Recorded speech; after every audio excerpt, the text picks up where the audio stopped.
Good evening, everyone. Welcome to the Nocturnal Nerdcast, Pop Culture in the Dark. Depending on where you are in the world, it might not be quite as dark, or if you're watching it during the daytime, it might not be dark, or if you're in your room with the lights turned on, it might not be dark, but it is dark for me, and that's what matters tonight. Anyway, hello, everyone. Ronan saying, what's up? What's up? Y'all working on something? Might be able to join for a bit once I'm done. Okay, take your time, Ronan. We do have a guest in the green room right now. He wasn't here with us Monday, but he is here with us tonight, and that is Joe. Hello, Joe. Welcome. Hi. Good to have you with us. I just woke up. I fell asleep on the couch, and then I woke up and looked at my clock and was like, oh. Well, it's okay. It's fine. We all have to nap sometime, right?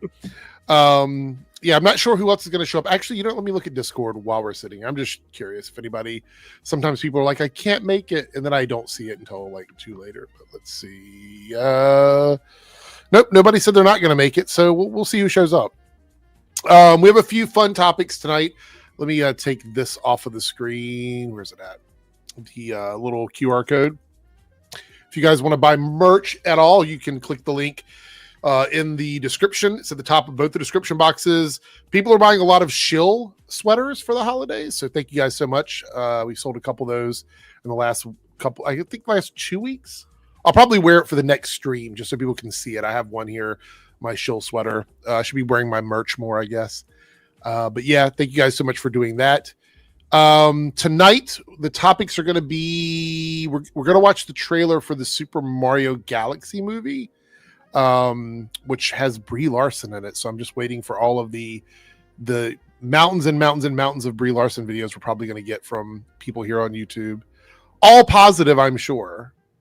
All great, because they all love Brie Larson so much.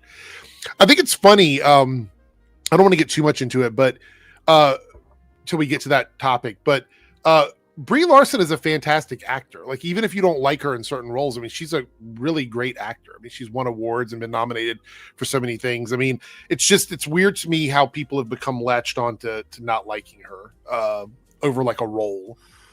Really, really weird. Lessons in Chemistry was great. Yeah. I haven't seen the trailer, Jeffrey, so we'll watch it here. So yeah, there's a trailer for Fallout as well. I'm not sure if Amazon is a big claimer of trailers. Are they typically, or are they not? So I'm not sure. But we'll see. We'll try and watch that.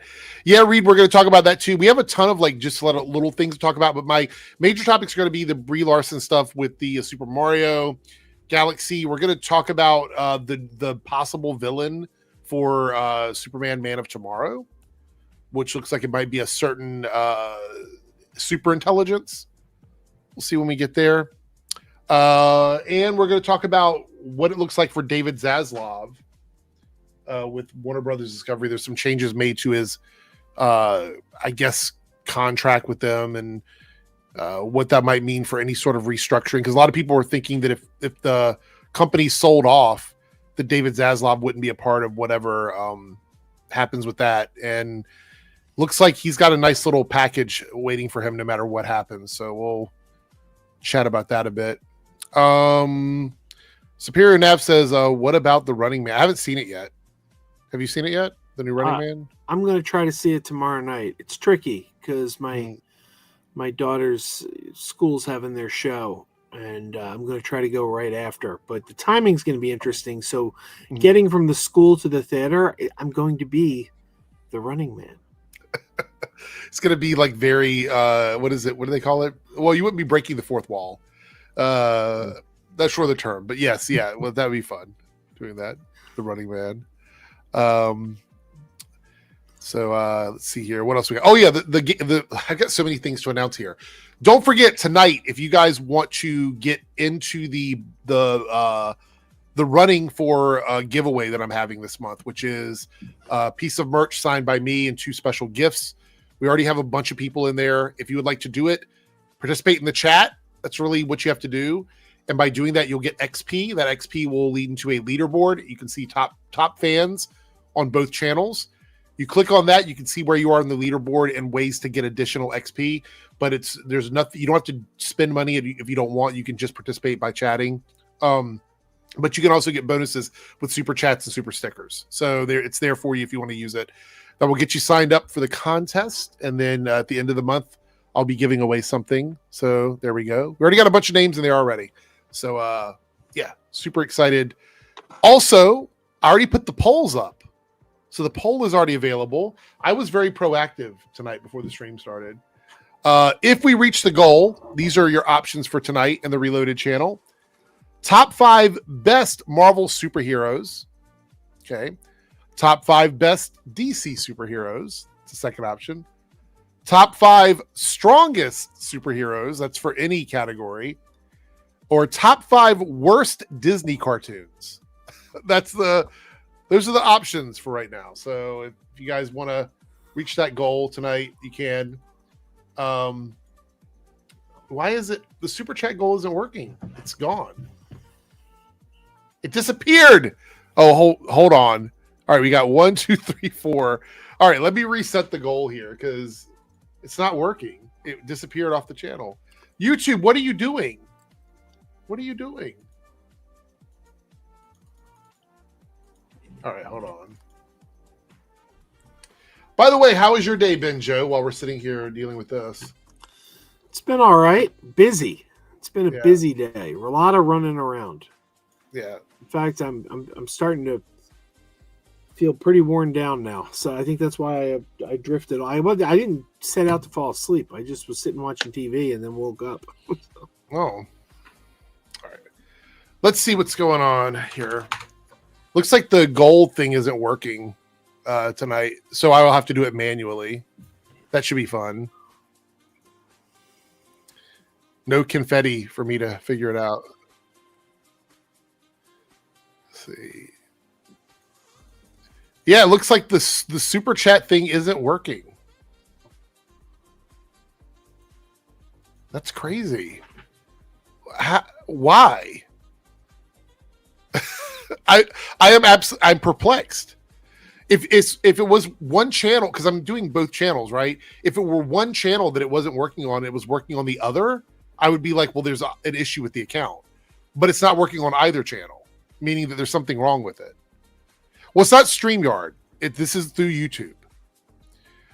I will count it. I will count them manually for now. So let's see. How many do we got? I think we might be close to the goal. 1, 2, 3, 4. We've already reached the goal. We've already reached the goal on the Reloaded channel. So there's no point with that one. Yeah, we already reached the goal. And we have gotten no super chats are working. No, thank you guys for donating. Like I wasn't. Oh gosh, super chats are working. The super chat goal counter is not working. So you guys can still super chat. It's not adding up. It's really confusing.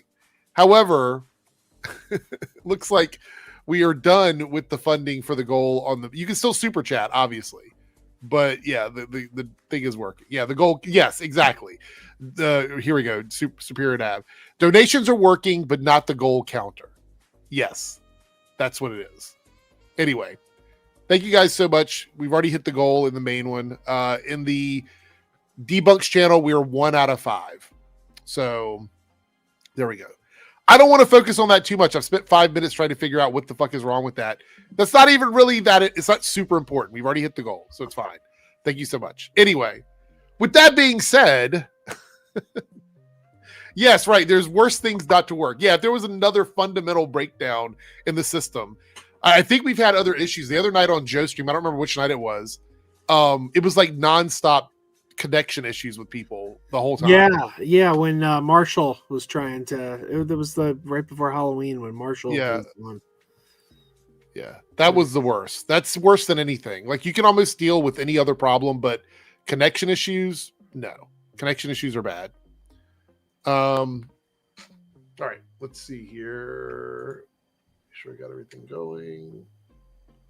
And there we go. All right. So, from Ireland. Somebody from Ireland? Sean the Man? What part of Ireland? Northern Ireland? Disney's trying to hack YouTube. I don't know about that one. All right, guys, should we watch trailers first? Should we watch the Super Mario Galaxy trailer first? I kind of want to watch that. I feel like that would be a lot of fun. Let me go ahead and find the trailer. I had it over here.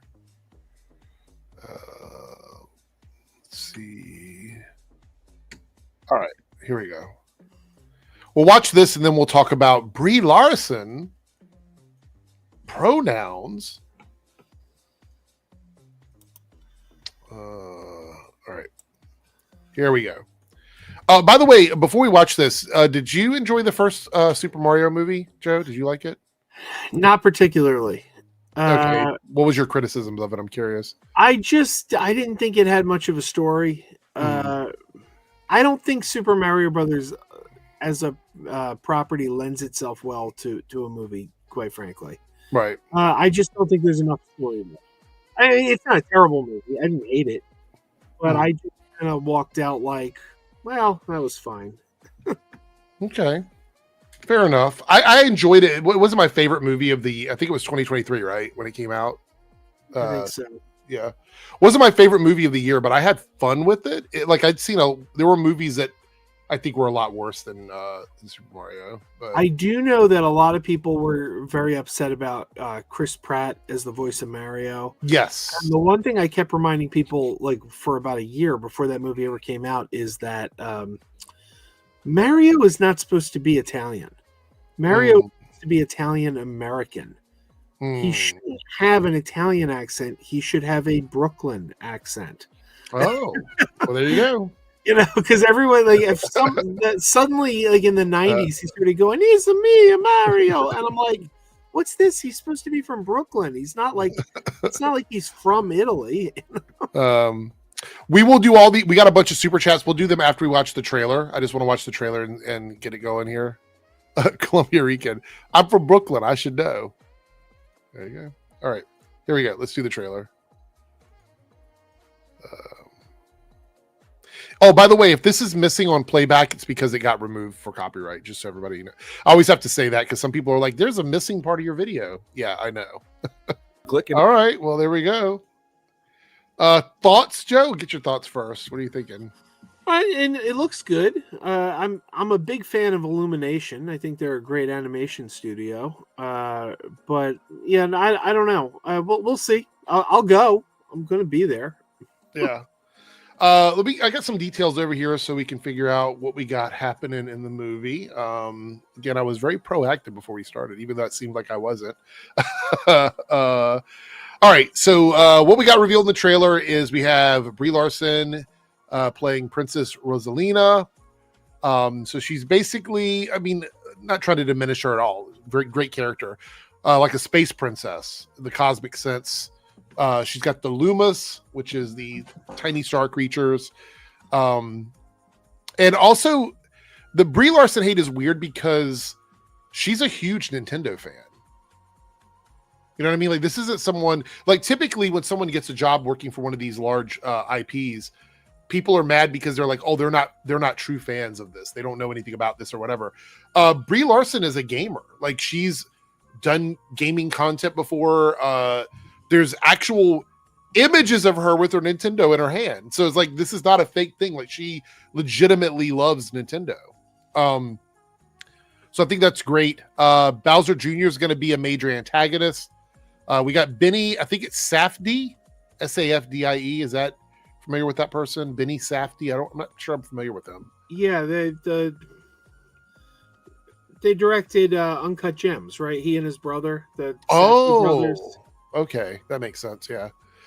We got Chris Pratt as Mario, Charlie Day as Luigi coming back, Anya Taylor-Joy as Peach, Jack Black as Bowser, and Keegan Michael Key as Toad. The directors are Aaron Horvath and Michael Jelinek. Matthew Foley's the writer. Brian Tyler's the composer. All those are the people from the first movie, I think. I did interview Michael Jelinek once on my podcast. Nice guy. He Okay. was one of the producers, writers on Batman Brave and the Bold. And he couldn't have been cooler. Now the movie comes out April 3rd, 2026, so it's not too far away. I think so. Let's kind of talk about or discuss like what this movie looks like financially. I think it's going to make a ton of money. Oh yeah. What do you think? Do you disagree with that or no? I think it'll be surprising if it's not $1 billion film. I mean, the first one was $1 billion film. Yeah. I think this. I don't know. You never know, because Captain Marvel was $1 billion film and the Marvels was not. So you can be surprised, but I will be shocked if it's not. Yeah. Let's see here, we got these images look beautiful, absolutely beautiful to me. We got Ronan in the building. What's up, Ronan? What's up, fellas? Did you see the trailer for Super Mario Galaxy here? I've seen bits and pieces of it, but not fully. But I do know that Brie is part of it. Okay. Did you watch the first movie? No, not okay. Yet. Which is so weird. I was gonna say, I don't know if you're a big Nintendo fan or not. I am, but it's weird. I don't know why I haven't gone up to see it yet. That's weird. Yeah, I think this movie's going to do really well. I actually don't think Brie. So the issue I think with Brie Larson, a lot of these guys is they kind of rely on her being in the movie so they can make fun of like how she looks and stuff like that. She's only voice acting the character. I don't mean only as in diminishing what she's doing. Like she's just not going to be on screen. You know, it's weird, man. So, like, I mean, I find it very strange. Well, first of all, with the Marvels, the Brie Larson hate currency was already running thin for them. They weren't getting a lot of traction with that when they tried to do it back during the Marvels. Probably because the movie wasn't like a dumpster fire. Like, yeah, there's criticism of the movie, but the movie wasn't a dumpster fire. It was a poorly... The movie was just not structured properly for advertising. And a lot of it had to do with the strikes that were going on. And the fact that I think it should have been called Captain Marvel, the Marvels, instead of just the Marvels. But, you know, there's other little things I think they could have done to make the movie better. But once it got on streaming, a lot of people said it wasn't what they thought it was. It was better than they expected it to be. It's a weird thing because the first Captain Marvel movie, I was just like, that's something to watch. There's a sequence I really like. I think it's the like I call it the Navy SEAL Kree sequence where they go on a mission and it's, they have to go in and you know, scout and whatnot and do, you know, it's like a spy sequence and I like that one. But then we got to the Marvels and the movie as a whole, I don't really, you know, dig or I'm indifferent to it. But the saving grace of that one was like anytime the three of them were together, me being Brie, Tatiana and oh my gosh, Kamal Khan, what's her name? Oh my gosh, Ms. Marvel. Yeah, Ms. Marvel. I forgot the actress name. Whenever the three of them were together, Amani Villani. There we go. Yeah. Whenever the three of them were together, I was in. I was like, I don't know what else is happening with this movie. I know there's a bad guy. Bad guy wants something else. Cool, but just hang tight with the three of it. It was just the three of them dealing with shit because. And I feel for Brie because I didn't fully connect with her in her own movie, and then I kind of connected with her in the Avengers movies, but the whole time she was just off screen, and you know there was all the online BS, and then we got to this one, and to me that's my favorite performance of her as Carol is in the Marvels, but she's already having to share the screen with two different generational characters that sort of take up the mantle from her in the comics, and it's an odd scenario where she's at right now where like people including me prefer Ms. Marvel right now, but we quote unquote rushed to get to her while Carol Danvers is still being established, I think, right. And it's a sad predicament. But yeah, I was hearing a little bit of you before this, but like she is a huge Nintendo fan and a gamer. Like, yeah, I think if I'm not mistaken, during the pandemic she started her own channel and she was just playing Animal Crossing, which I was just like, cool, maybe this is another way where people can connect with her because I've liked her stuff outside of the MCU way more, but I do think she's still got the chops to do something special in the MCU. Just you need the right script and then the right direction and all that stuff, and you'll get something huge. Like I believe in that. Yeah. What about you, Joe? Thoughts about the Marvels, Brie Larson? I love Brie Larson. I think she's just a wonderful actress. I love the movie Captain Marvel, the first Captain Marvel. I saw it in the theater 3 times. I loved that movie. The second one was really good too. I didn't like it quite as much as the first one, but the Marvels had my absolute favorite scene in any movie from 2023. Was it the dancing scene and the dancing and singing? It was the cats. The cats eating the people. It was the memories scene. The Flurkins, let the Flurkins eat you. Yeah, there's a lot of scenes in that movie. That's why I was just kind of guessing which one it was. But yeah, that memory where Memories is playing from Cats while the cats are going around. That scene is so funny. It is just I don't think there was a better scene in a movie that year. The Musical Planet. I love the idea of the Musical Planet. Like I thought that was such a great idea. But if you're going to do a Musical Planet, you got to give us like a showstopper of a musical number. And they kind of fell there. Like, it's like, come on. We got a Musical Planet. You got to give us you got to blow the doors off the joint with a musical number here. Yeah. You know what's weird? Yeah. People were poo-pooing that sequence so much. That and the Cats. The Cats one, I feel it's the one I dislike the most out of all those two. But like by that point, I didn't care or connect with the villain or the antagonist. And the plot was just like, I was like, all right, whatever, I've seen this, but I was like, all right, I didn't expect this, and I was in a sort of like, fuck it, let's run with it vibe at that point. I was like, all right, she's quote unquote married. Okay, that happened off screen. Where the hell is that going? Yeah. I'm really annoyed with the way Marvel has handled Captain Marvel as a character. And Carol Danvers, yes. Yeah. And I'll explain why. I enjoyed the first movie. It's one of my favorite in that era of Marvel movies. I think it was one of my favorites. Thinking back now, I've seen it many times. It's not a perfect film. Very few movies I love are perfect films. Actually, I prefer imperfect films, to be quite honest. I find them a bit more charming. But I love that movie. I love what it was establishing.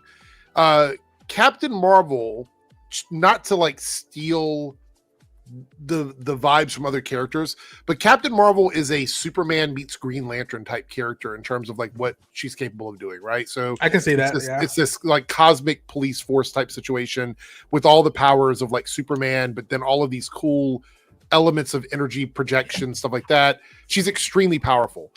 This is why if you watch the Marvel Zombies, you'll see that they had to have Icarus fighting her to hold her back, because she is one of, like, if you're talking about sheer just raw power, she's at the top of the list in the Marvel universe, right? Like she's one of the big ones.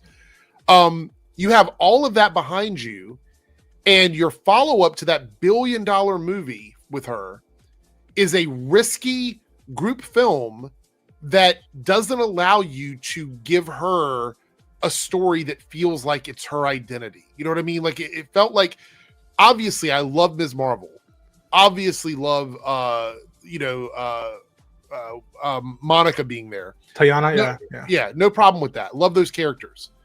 But what a jump to something that just didn't, like, for me it felt like going from Man of Steel to BVS. Like, where was the second I can Captain see that Marvel movie? You know what I mean? Where was that second Captain Marvel movie? I feel like it was a reactionary film. Like, people will get down on Kathleen Kennedy.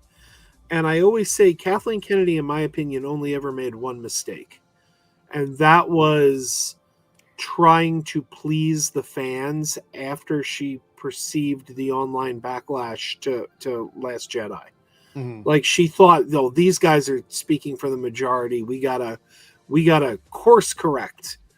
And shouldn't have done that. Should have stayed the course. Yeah. And I think that's what they did here. You had $1 billion hit, but some people were complaining online, and I think they were like, well, we need to soften her up because these people are saying they don't like her. And it's like, okay, they're talking, but your movie made $1 billion. The people obviously liked your movie. Those guys don't hold any power. Don't give, we have the phrase fan service. Mm-hmm. I always use the phrase troll service. Right. It's when they give in to like make the trolls happy. And it's like, and those people don't spend money. That's why they're trolls. Like they don't spend money on movies. They pirate movies. They don't support any of these actors. It's just there's no point in trying to exactly like Rise of Skywalker is the perfect example, because when that movie was being made, wasn't out yet. That movie was being made, and Kathleen Kennedy and Lucasfilm were clearly trying to do a course correct to make that group happy. Mm-hmm. That's what, and it was obvious. They brought back J.J. Abrams. It was like, well, you liked this, right? You like that, and they were trashing it every step of the way through production. Yeah, and I was like, look at the people you're bending over backwards to help. They're already they want your film to fail. You're not going to win them back. They're not going to come in and give your movie and go in with an open mind and be like, oh, let's give this a chance. No, they're out to hate you. So I think bringing in Miss Marvel, who I loved in the movie, she was great in the movie, bringing in Miss Marvel, bringing in Photon, they're like, oh, well, we'll put her in part of a group and we'll kind of soften her image a little and we'll win those people. You were never going to win those people back. No. That's fascinating because for me, Joe, and we've thought. I think I brought it up before. For me, with the thing that Kathleen Kennedy dropped the ball, and I would put this both on her and Bob Iger, because she's the coach. She's running Lucasfilm, and just like a bare minimum plan for that sequel trilogy. Even if it didn't work out, even if you had to like pivot and adjust stuff, because eventually I think they would have had to with circumstances that would happen with some people mortality, but like. Just the planning was the thing that would have gone a long way, and I've said it, like that's the only thing that like really has felt that and stuff with the Book of Boba Fett, Obi-Wan Kenobi, and Season 3 Mandalorian. And then you see what Brie, and here's the thing with Brie, that like I was a fan of hers before she did Captain Marvel. When she was announced, I was like, yes, all right, cool. Mm-hmm. And then much like Rhodey asked her, like, hey, we're all about the superhero stuff. If you don't mind me asking, where the hell have you been? And she says, there's a lot of other worlds out there, and none of them had you. It's like, all right, good point.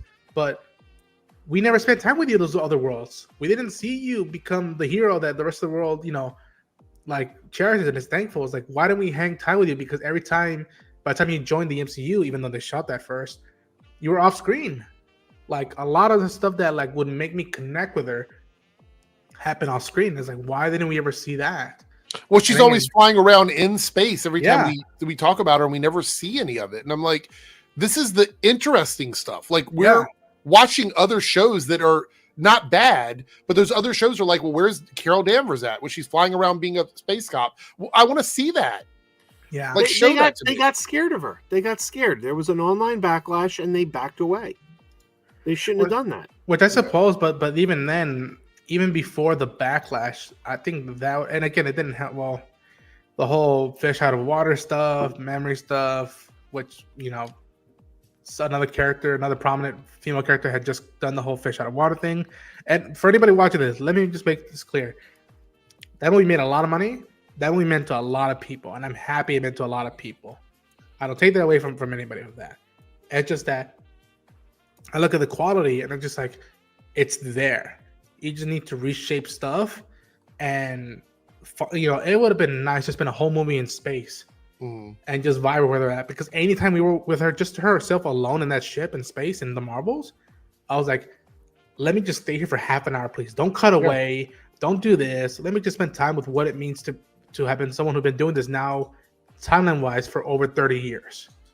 And what happens when someone looks up to you? Like that was the whole thing that bugged me with that movie, is that, like I said, when the three of them were together, I loved it, but. You're a surrogate aunt that never went back to hang out with your niece when she needed you the most. You have someone who's looking up to you. Mm-hmm. And what is that? How does that relationship with your surrogate niece impact that kid who's taking your name and your colors full-fledged to become her own hero? And again, it's sad because I spent 8 episodes with Kamala. Yeah. And I loved her. And I adopted her family. Yeah. I was like, all right, the cons, I will take a bullet for the cons in the MCU. It's like with Carol, I've had that good length of time with. I got it sprinkles in the Marvels, and I'll never forget it. Spoilers for the Marvels if you haven't seen it. At one point, Photon gets gets stuck in another dimension. Mm. Carol can't reach her. She grasps. She's like shocked. Oh my gosh! I quote unquote lost my niece. She goes back to Kamala, and instead of like breaking down in tears of being like, oh my gosh, I lost my best friend and now my surrogate niece, they just hug it out and it just quiet out. It's like, no, let it out, because I feel that for you. But you weren't showing it. How the fuck? Like it's a funky ride. I hope they still have something in the cards for Brie, but yeah, a lot of stuff wasn't justified of the hate online. Though some clip outs didn't help as well.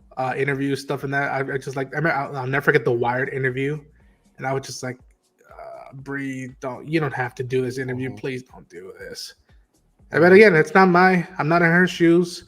I'm not asked to do that, so I can't speak to it. But just from the outside, I was like, this interview didn't help. This clip out from this other interview didn't help on D23. I was like, man. Yeah. Joe, you wanted to say something? I was gonna. Ronan mentioned that we really got to like Kamala and her family on the TV show. And I was going to point out that I was not a big fan of the last season of Daredevil, but the one episode I loved was the one with Kamala's father. And that was one of the ones I think that was left kind of intact in the previous version. You're referring to Born Again, right? Show. Yeah. That tells me the previous version that they scrapped was better, because I think that was the best episode of the season. Oh man, I don't know. They said they wanted to leave that one. That's why I think that week they released 2 episodes together, because that was one of the ones from the previous batch of episodes. So I don't know. We got some super chats here. Let's read some of those. I'll scroll back up here. By the way, we have hit the goal for both channels. Thank you guys so much. Even though the tracker's not working, I went through and counted. So thank you guys. Silhouette Animator with the $5 super chat. Saw some fan speculation that the new V for Vendetta show might not be a new version or sequel a la Watchmen 2019, but a sequel series to Pennyworth. Really? That would be odd. Yeah. Did anybody watch the whole series of Pennyworth? I did not, but I love Teen Titans Go to the Movies. Mm-hmm. And there's that scene at the beginning of Teen Titans Go to the Movies where Robin is distraught because they won't make a Robin movie. Mm. And one of the trailers is for the Alfred movie. And they're like, oh man, the Butler got a movie and you didn't. And then shortly after, the Pennyworth series came on, and I just thought that was hilarious. It's like, oh wow, the movie that was a joke in Teen Titans Go to the Movies is now a real series. Oh my gosh. I don't know. This is crazy. If they go with this, it's really bold of them. Silhouette Animator with a $2 super chat chiming in again on this. Regardless, Pennyworth got too many second chances. Well, I mean, people were telling me it's one of the best shows on TV. It was out, so I don't know. You'd have to tell me what you think about it. I didn't watch the last season of it. So I've never seen the show. Yeah. Oh, Ronan jumped out there. Let's see here. We got another super chat from Silhouette Animator. Says, ever saw the infamous panel of Superman giving the alcoholic hero 6-pack? Garth Ennis created a character called 6-pack. A bottle of liquor. Honestly, hate that. I've never seen that before. The panel of Superman giving the alcoholic hero a bottle of liquor? Let me see if I can find that. I'm not familiar with that character. I will tell you this, though. One of my life bucket list items is to go to Canada.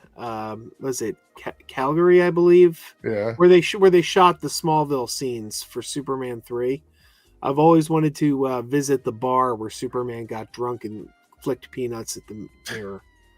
This description feels like something out of the Hitman run that Garth Ennis wrote.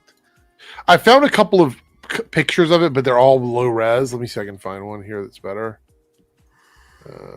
Is it the new 52 Superman? Is that what it was? I don't know. Because most of Garth stuff I think was in the 90s. Was it? I could be wrong. Let me explain it, Ghost Bumbles. Ghost Bumble says, I never understood that scene from Superman 3. Superman can not get drunk. You're thinking of normal Superman. Superman who's been exposed to tar in a rock of kryptonite can get drunk. So they confirmed it is the new 52 Superman. Oh, really? Okay. Yeah. Yeah, all these are low res images. What 400%? Hold on, let me see. Anyway, I'll pull the picture up here. Hold on. It's not great quality, but you kind of see what it is here.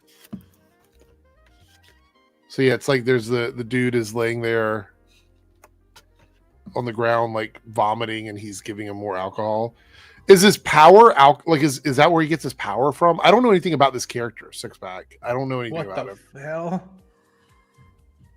Yeah, I think the only thing I know of Garth Ennis besides obviously The Boys, Preacher. Yeah. He did a run called Hitman, which I'm trying to read and collect again sooner or later. But at one point, Hitman encounters Batman, and Batman punches him so hard in the stomach that Hitman vomits all over Batman. Oh my god! Which is awesome and fucking wild to think of. But that's Garth Ennis. I mean, the thing about it is also most people didn't like the New 52 Superman, which is why he didn't stick around. Typically, Naruto with the $5 super chat. Did you hear the Game Awards will stream on Amazon Prime starting this year? Really? I heard about that. Yeah. Is it locked behind a paywall? Because there's like an additional fee for a Prime with like. They did say it's also going to continue streaming on YouTube, which is like, then why would you get cahoots with Amazon to do it? So I'm hoping so, because if they start charging to watch this show, ooh, you're really gonna rile up the gaming community. I actually think it's like for the additional Prime stuff, it is like $3.99 or $4.99 a month or something. I feel like there's an additional fee on top of Prime to get the premium stuff without ads. Maybe it's just without ads. I don't know. You're right though. People would be really pissed off if they lock it all behind a paywall. Worst Disney cartoon, Lloyd in Space, no content. I've never heard of that cartoon. Lloyd in Space. Hold on, let me see if I can find that. Lloyd in Space.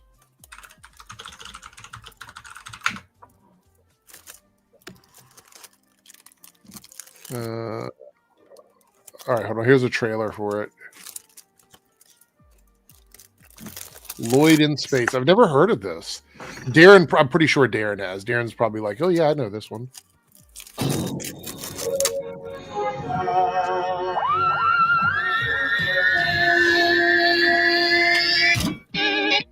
Lloyd, come on, man. Lloyd, have you finished cleaning your room yet? Working on it, Mom.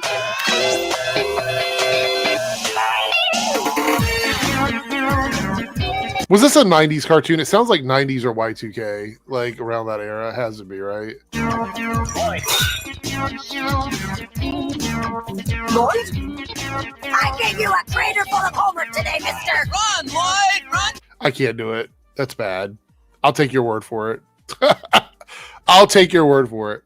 Columbia Rican here with a $5 super chat. It's funny how the Chuds go after Brie Larson when she's not only beautiful but very talented, since we know the Chuds care about looks. Just saying. Well, I think one of their arguments was that Disney or Marvel tried to make her look ugly. Like that's one of their arguments, is that the studios purposely try to make people unattractive. On what planet did she look unattractive in those movies? That's their complaints they've had. I've heard them say that. I don't know. I don't know. That's what they say. I don't know about y'all. I just spent like 15 minutes saying how much I'm not too crazy about those two movies, and I found her attractive. I was just like, come on. Besides that, let me connect with me in some other way. Come on now. I can't just do that. Look, I don't want to. I'm going to say the kind of thing I wouldn't normally say, but only because they've made it an issue. Okay. Yeah. I'm not one that wants to come out there and just be like out objectifying women. Right. But since that's where they want to go, I will come out and say it.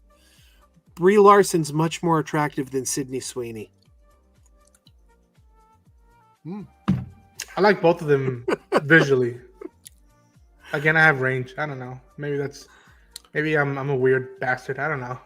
I know there were some people there who were posting pictures of Sydney Sweeney with like just from the face up, and they're like, see, she's ugly. People only like her because of her boobs and stuff.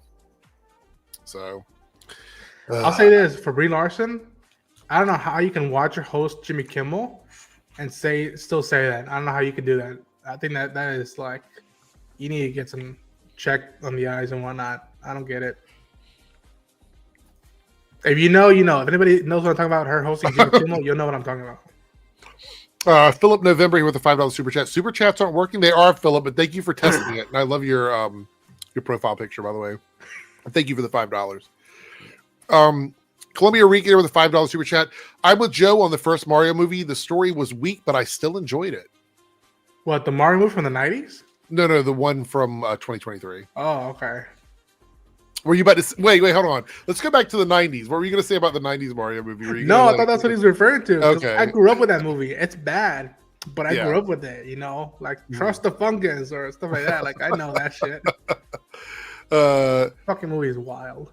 I enjoyed the 2023 Super Mario movie for what it was. Like I went into it looking for just like a popcorn movie to watch and kind of, zone out on, and I enjoyed it for that. But thinking back, yeah, the story wasn't great. The story wasn't great, that movie, but I'll get to it, but I will never forget. Oh man, I will never forget the morning of, or whatever time it dropped. As soon as they started announcing the cast for that movie, they said only 2 names make sense: Charlie Day is Luigi, and Anya Taylor-Joy is Peach. That was it. Everybody else cast it. Everybody was laughing their asses. They're like, "What the fuck is going on?" I don't know. Columbia Rican here says maybe Disney should do a mini-series focused on Carol Danvers being the space cop. Yeah, look, for me, I'll watch it. For me, that would completely do it for me. Just give me like a 8-10 episode series with her doing, each episode is a different story. It doesn't even have to connect. One episode is her doing one thing, one episode is her doing something else. I would totally be okay with that. And make her part of, like, spend some time with the rest of the superhero community. Like, yeah, it's hinted that she and Valkyrie had a relationship prior to that.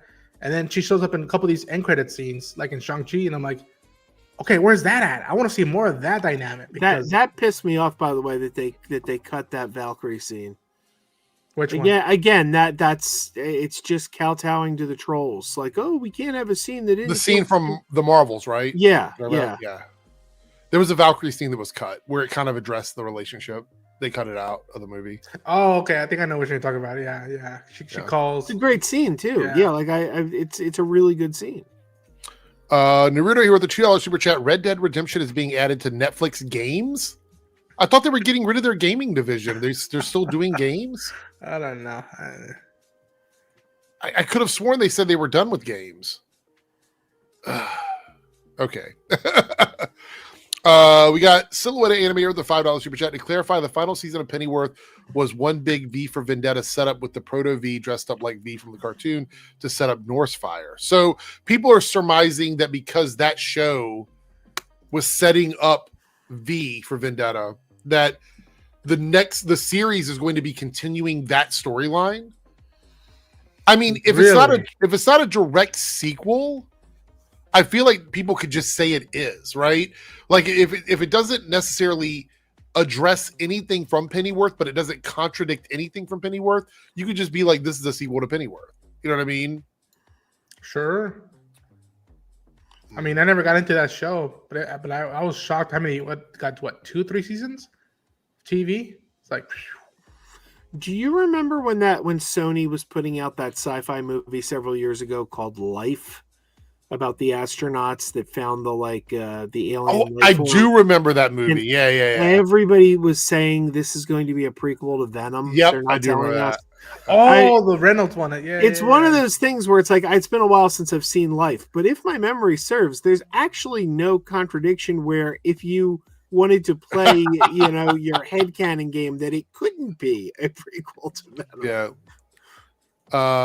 Columbia Rican here with a $5 super chat says, I don't know if you saw this on Twitter, but someone called out all the Chud channels in a list of block or mute, and the Chuds got angry. Yeah, it was about gaming channels. I think it was like, if you want to have a fun experience on Twitter, block these accounts or whatever.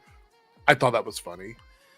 That's funny that they acknowledged it, because I find that usually they try not to put a spotlight on that kind of thing. I think they've reached a point where the money isn't doing what it used to do, so now they're just getting involved with drama to try and generate clicks on their accounts. Like, because Twitter money has been weird. Like, some people were saying when it first started, you were getting paid these huge checks, and then it changed, and you weren't getting big checks anymore. So I think they're doing anything they can to get engagement. And we had a super chat here from Extra Hero, $2 super chat. Please watch Brie Goes to SpaceCon 2025 in San Antonio. I do have that video pulled up. It's a short video. Let's just check it out and see. I don't know what it is, but it is from this year. I think it's a vlog. Let's give it a shot here. Could be wrong. So, is it a vlog? Okay, I could be wrong. I know she still has her own YouTube channel. I think. Okay, she just did a cookbook. I think. Okay, all right, cool. We'll check this out, and then we're going to talk about some Man of Tomorrow news, which I'm pretty excited about. Yeah, so let's give this a watch. SpaceCon, the most magical place in the galaxy, at least for this weekend. Obviously, I'm here for my corner. Obviously, this is going to get struck for copyright because it's got Avengers but music there's in so the many background. people here excited about so many other different universes as well, and all colliding. Hello, it is me, Brie Larson. Oh, I like her here in one haircut. of my favorite places in the world, San Antonio. Second year in a row at our SpaceCon. I am here to meet with these glorious fans that I adore. I've already got some bracelets, and are you guys excited to be here? Come on. Look at that line. Nothing quite like a Comic-Con to remind me of all of the different characters that I've played. So I have seen, of course, Captain Marvel, Carol Danvers, many versions of that, but also our Elizabeth Zott, and many Envy Adams. Envy Adams is alive and well here at this con specifically. Envy Adams, I along forgot with a couple about other that. fan favorites like my my mind? album that nobody should own, but 2 people have so far. I will also be signing copies of Party People, which is out now. If you don't have it, you should probably buy it. Let's get into it. I just want to show you around this glorious world that I call home. Meeting the fans is. I just want to point out, like, this is a video that we're getting from someone that they say doesn't care about anyone, right? Like they've accused her of being tone deaf, of not caring about fans, about being a fake geek and all this other stuff. Show me the videos of all the people they support that are even remotely like this. I don't think they exist. No, I don't think I've seen a video quite like this from any of the big celebrities. Not like this.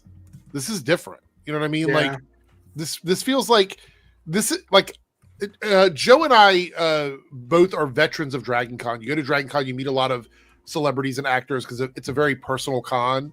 The bigger celebrities, like the movie stars, the ones that are sort of separated from everybody, typically they don't get too involved with fans like this. This is a different level of like being connected to fans. Like you're talking with them, you're putting them in your vlog on your channel, stuff like that. It's actually really nice, honestly.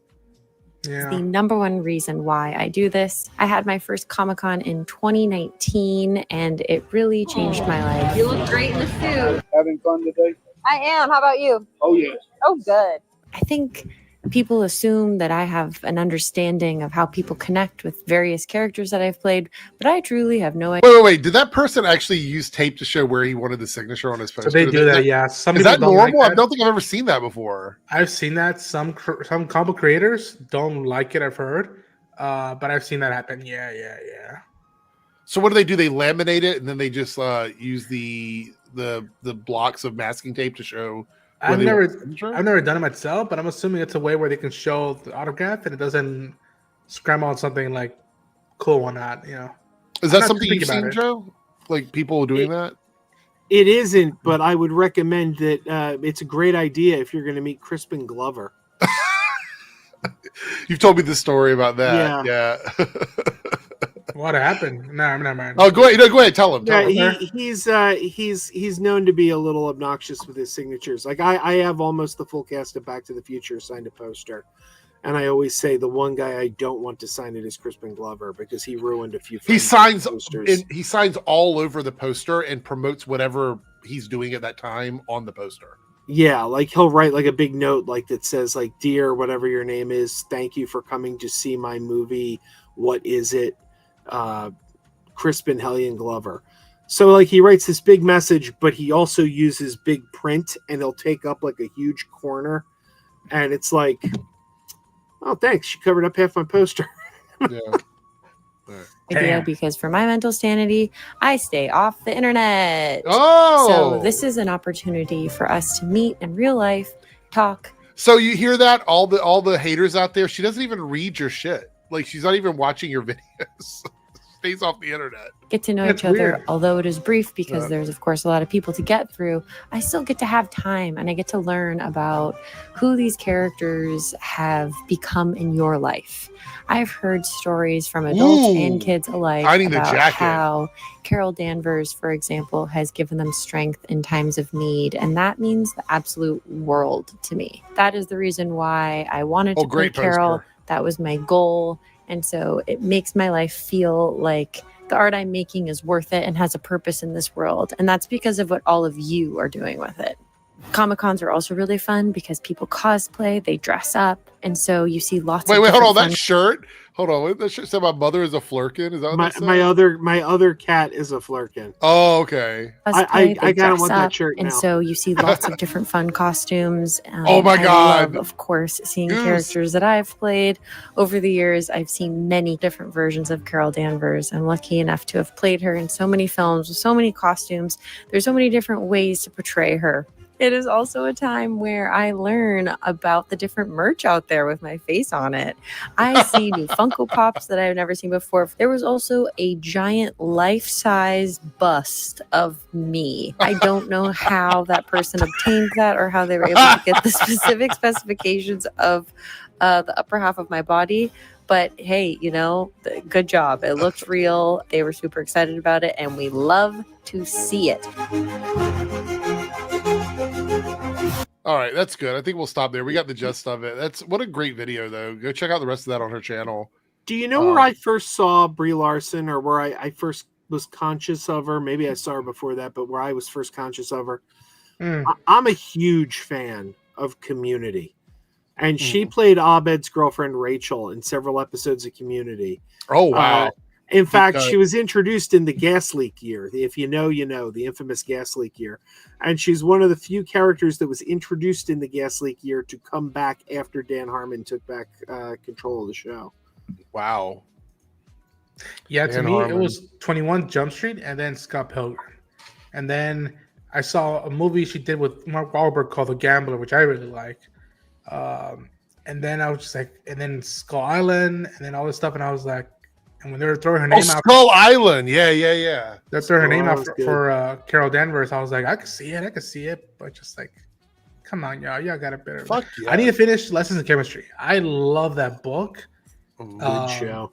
And I need to finish it, and that's probably the one thing I'd be like, can you sign the book and whatnot? And yeah, and probably dress as Scott Pilgrim. I don't know. Let's see here. We got a $5 super chat from Silhouette Animator. By the way, Nerdrotic is a huge fan of Drawn Together, probably the most racist adult animated comedy in the past 20 years. Drawn Together. I don't think I've seen a lot of episodes of that. Does anybody else watch that? I've heard of it, but I've never seen it. I might not have even seen full episodes of it. Drawn Together. Yeah. Is it still out? Does anybody know if that's still on TV or if it's not? I don't think any of the Adult Swim does Cartoon Network still do Adult Swim? I didn't know if they had picked off some of the shows that were more successful and put them all out as like a separate show. $10 super chat from Silhouette Animator. Thank you so much, by the way. Crispin Glover, by the way, has done an art film only in festivals called What Is It? That's what you're talking about. I've seen it. Yeah. It has actors with Down syndrome and other disabilities being exploited and cruelty to snails. It's got more than that in it from what I've heard. That's bad, but it's got a lot more than that. And Joe, I know you can't talk about too much because it's probably really graphic, but yeah, I've seen people with Down syndrome on screen.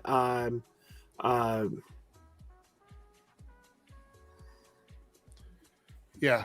Well, they weren't in the shower, but they were. If they were, they'd be getting a wetty. Oh, okay. Well, there we go. Yeah, Crispin Glover. That movie is the one where if you try to look up stuff about it online, it's really hard to find because it's very locked down. Like the images from it is locked down. Where did you see it at, Joe? I saw it at the Monster Mania convention in Cherry Hill, New Jersey, in 2005, I want to say. They brought in Crispin Glover. A lot of people wanted to meet him because it's a horror movie convention, and they were real big on getting Friday the 13th cast members, and he was one. Everyone who loves Part 4 was like, you got to get Crispin Glover. So they got him, But his thing is he doesn't just come to a con and do a signing. That's not his thing.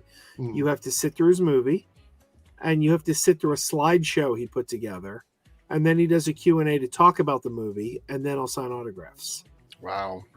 And on every autograph, no matter what you're getting signed, he insists on writing, "Your dear whoever, thank you for coming out to see my movie. What is it?" All right, so never go to that particular screening and get an autograph from him. And then he made a sequel called It Is Fine, I think. So I know my friend Adam the Woo's poster says, "Thank you for coming to see my movie. It Is Fine," because he saw the sequel. Oh. All right. The only thing I've seen him other than Back to the Future is American Gods. And I like that. So, yeah. Sad that show's not around anymore. But all right, so we are going to bring up our next topic. This is for everybody out there who is waiting for the sequel.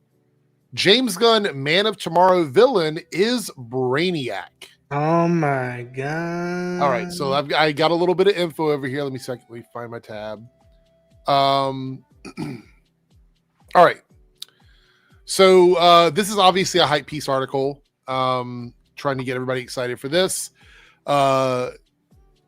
Brainiac is almost definitely the villain. It says almost because the Wrap article reported that Brainiac, one of Superman's greatest, smartest adversaries, is the big bad. Gunn teased it with the script cover showing a brain cross section. And that's where they got this from. It's going to be a Superman and Lex team up. Partnership between the two characters who normally despise each other. The alliance is built around, presumably, Brainiac being a much bigger threat. Now, Gunn hasn't officially said Brainiac, but by putting that cross-section brain on the shared image, he's basically saying it without saying it. He's letting speculation fuel hype, which is classic James Gunn. Now, the release date for this is going to be July 9th, 2027. And what do we think about this? Chad, I want you to chime in too. Any huge Brainiac fans? Anything like that going on? I think it's long overdue. Yeah. I mean, Brainiac was going to be the villain in the sequel to Superman Returns that we never got. So I think we've been waiting a long time for a Brainiac movie. Long overdue. Especially if for those like me who grew up in the animated series. It's like, all right, who are you going to get and how are you going to write him? And how much lower are you going to throw at Brainiac? And for the love of God, don't kill him off in this one. Like you these characters you hold up for a while before you let them go. Well, the thing is that DC villains typically don't get killed off. Like they don't die. Like typically you stop them. I mean, some of them have, but then they just eventually come back, down the road. I don't think a character like Brainiac, and I even use this as like a big bad in the title, whereas like next big bad or whatever. Brainiac is a Thanos level threat for DC. Like you could really take this character and put him in lots of stories, different team ups, different things that are going on with DC to create that larger, broader, wider universe they're trying to create without directly connecting everything together because it's Brainiac. So time travel, multiverse shit, all that stuff is possible with Brainiac. Elseworld stories, all of that is possible with this character. And I'm really excited for that. Plus, if you're thinking about something that would get Superman to team up with Lex Luthor, this is the person. This is the character. Yep. Now, yeah. Do you think that James Gunn did this because this is what he wanted to do? Or do you think it has to do with the fan, expectations? Like people were crying out for Brainiac anyway. Do you think that had anything to do with this at all? He's a nerd. He's a nerd like us, regardless of how of some stuff that you may not like what he does with the project or not. He is a nerd. I mean, again, before he started shooting anything, as far as I recall, he would just drop photos or just random books from across time. Not just Dark Knight Returns, not just Watchmen, not just A Long Halloween, not the big hitters, which I love. But he was throwing out these random comics all the time and recommending people to read them. And then, if I'm not mistaken, under his regime, after every trailer with DC relation, they would read the comics.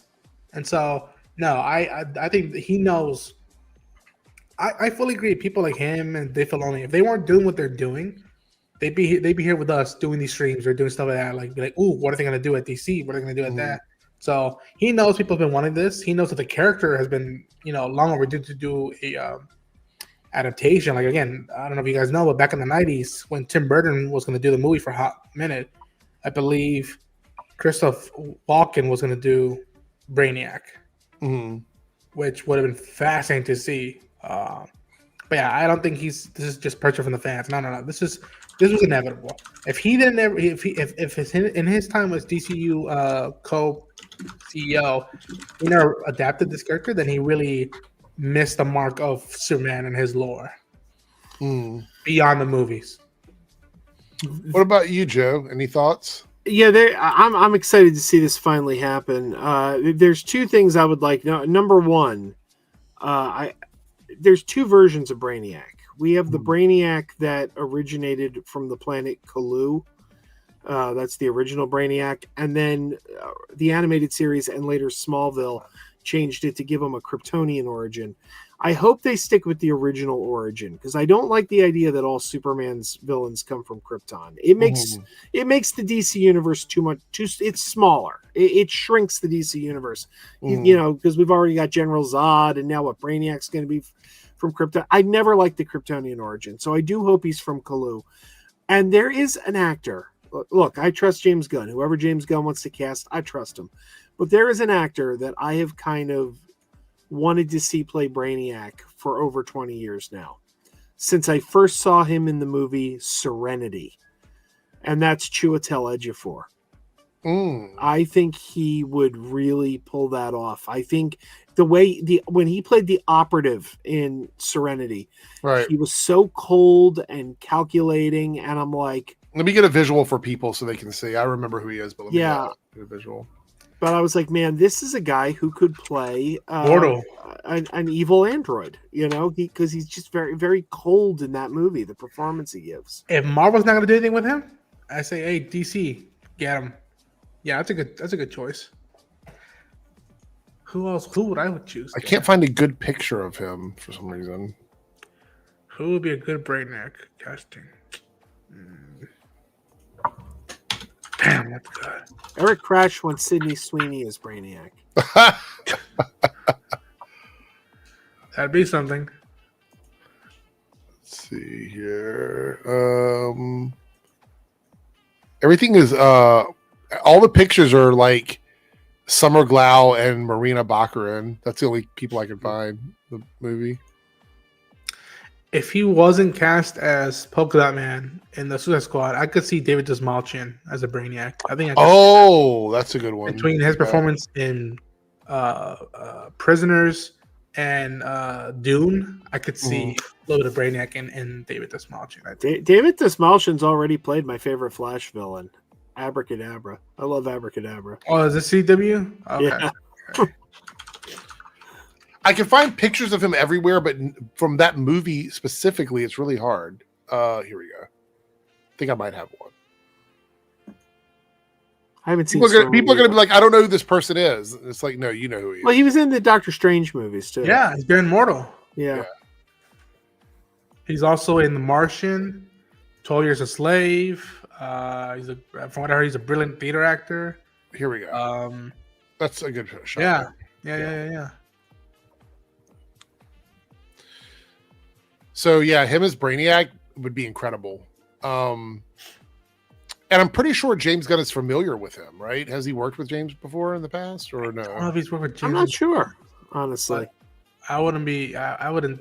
If I were you, I wouldn't turn down at the very least a meeting with him about it. But also, and again, some actors aren't interested in this. I one day would like to experience it, but like you also have to like go in and I would think makeup. You do on the full-on makeup with the suit, and like you make it bring to life. You show up in the interview like that.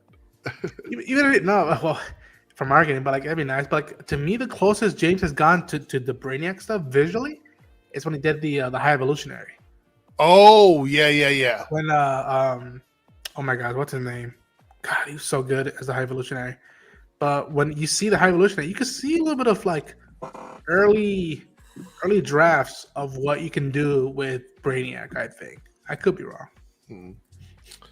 We did have a super chat here from Columbia Rican, $5 super chat.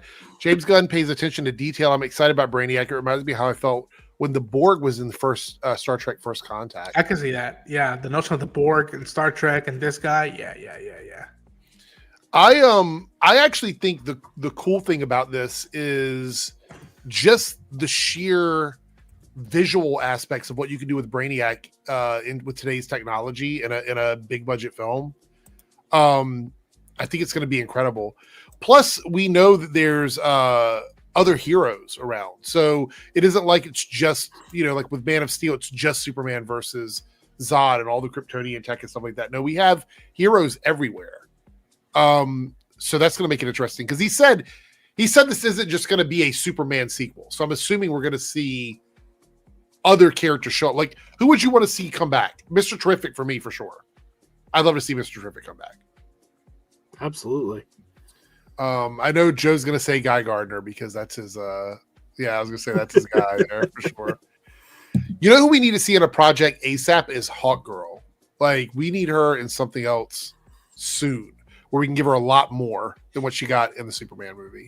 You guys know me. I need The Question. I need Animal Man. I need me as Kyle Rayner. I can go for some Mr. Miracle and Big Barda outside of the animated series, which I'm pumped for Tom King. The New Gods. Hell, there's so much to do with the character with DC. They just people don't realize how much they just not even scratch the surface. There's just so much more outside of the big money draws. I think we're getting there. Yeah. All right, we got a comment here from Jonathan McIntosh says, "Today's my birthday. Can I get a shout out, Eric?" You can. Everybody, happy birthday to Jonathan. Jonathan. Hope you had a great day. Or if it's like today, starting now, like at midnight, if you're on the East Coast, hopefully this next 24 hours is good for you. If not, hope you had a great birthday. Yeah, there we go. Here we go. Flockavelli says, is there a chance we can get Marion Marsh? I think Marsh. It's like, wait, hold on. Martian Manhunter for once. There was that tease in Zack Snyder's Justice League that we got. Yeah. And we did have a version of Martian Manhunter on Supergirl, but that's all we've really had. What comic was it, chat? You're going to get me on this one because I always talk about it and I can never remember where it fucking happened. But there was a comic run. It might have been Injustice. Maybe it was another one where they asked Superman which character he's the most afraid of. And he said Martian Manhunter. I can't remember what it was. But he didn't want to fight Martian Manhunter for some reason. Huh. I don't remember what run that was. Somebody out there knows. It was Injustice. That makes sense. Yeah. Bob here, Organized Chaos. Good to see you, Bob, in the chat. Hell, we barely scratched the surface with Wonder Man. Yeah, there's a lot of DC that deserves Wonder Woman. Yeah. Wonder Woman. Yeah, there's more DC. Wonder Man. I'm thinking about Marvel. There's a lot of DC that deserves more exposure. Wonder Man coming up soon. It's right around the corner, actually. 2 more months. Yeah. I'm just waiting for my boy Booster Gold to show up. Ooh, Booster Gold. That's another one. Yeah. Still, that's my most anticipated DCU projects. That Booster Gold TV show. Not bad, pig. Yeah. I'll patiently wait for Mangold's Swamp Thing. Ooh, like James, take your time, but please don't wait till I'm 50. Like that'd be nice. We do have a person joining us here now. All of a sudden, it is Darren in the house. So I use the name Turkey type bitch. Well, it is. It's right around the corner. Yeah. We do it that way, so we'll get more of Chicken Run. Did you guys know that Chicken Run was re-released? I saw that. Yeah, I love that effing movie. That was a big part of my childhood. This year's going to be a weird year for me in terms of Thanksgiving and the holidays because we got a lot of weird stuff we're balancing. So this upcoming weekend, we're doing a baby shower for a family member. So our weekend's going to be kind of busy. And then for Thanksgiving, because I'm not a big, maybe it's just me, I'm not a big Thanksgiving person. I've never been a big Thanksgiving person. Some people in my family are, but I've just never been like. I love the getting together of family, but just the holiday itself has never been one of my big ones. I save that money, food, and energy for Christmas. Yeah, and especially me because I'm part Mexican, so we go. Wow. Also, turkey puts me to sleep too quickly. Like I eat a little bit of turkey and I'm completely out, like knocked out. Never been too crazy about turkey. I think I told Darren back, but like usually I'll go for like Pollo Loco or KFC or Popeyes. Wait, Darren, you said you do like turkey or you don't like turkey? I do not like. I've never had a good turkey. So what we used to do, so my mom growing up, we're going to do a little nostalgia here about Thanksgiving, but my mom growing up, she didn't like turkey. So on Thanksgiving, the two dishes that we always got was her special mac and cheese, where she would like put all this seasoning and stuff in. It was really good. And fried chicken. So it's like, that was our Thanksgiving. Fried chicken and mac and cheese. And then she would make her own like the big fluffy yeast rolls that you'd let rise for like a whole day or whatever. She would do those with like a special sauce, like a butter sauce. If you've ever been to Texas Roadhouse, those types of rolls, and she made her own like butter sauce to go with it, like apple butter sauce. Really, really good. That was our Thanksgiving. So I was never big on turkey, but I've had family members that love turkey, and I always go there and I'm disappointed because I'm like, where's my mac and cheese? Where the fuck is my fried chicken? Where the fuck is my Texas Roadhouse rolls? Don't have any of those.